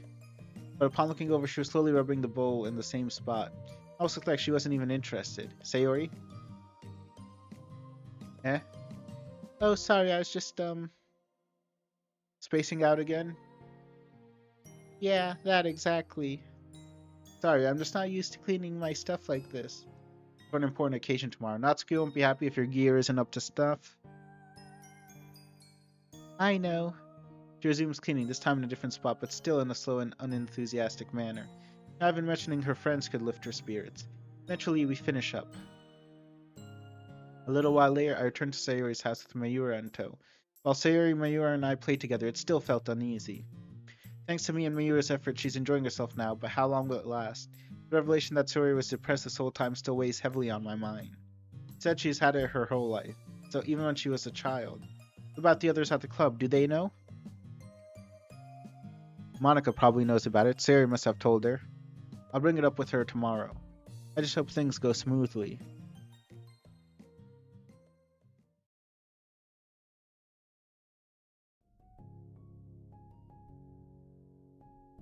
Okay. So Guys, we've gone through a lot of the game. The issue that I've run into, which I hadn't realized before, is my throat's feeling a little sore. It looks like we have like half of the game still left. I had wanted to finish this today, but it looks like I don't know the length of the game, but I think we might have like 3 or 4 hours still left, like based on how much stuff we haven't unlocked. And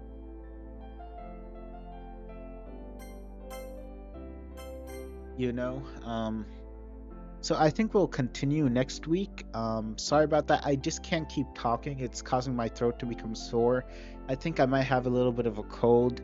If I keep talking, I'm afraid it'll like really hurt. So I'll see you guys next time. Thank you all for tuning in. Do leave a like, do leave a comment, and don't forget to subscribe for more Doki Doki Literature Club content.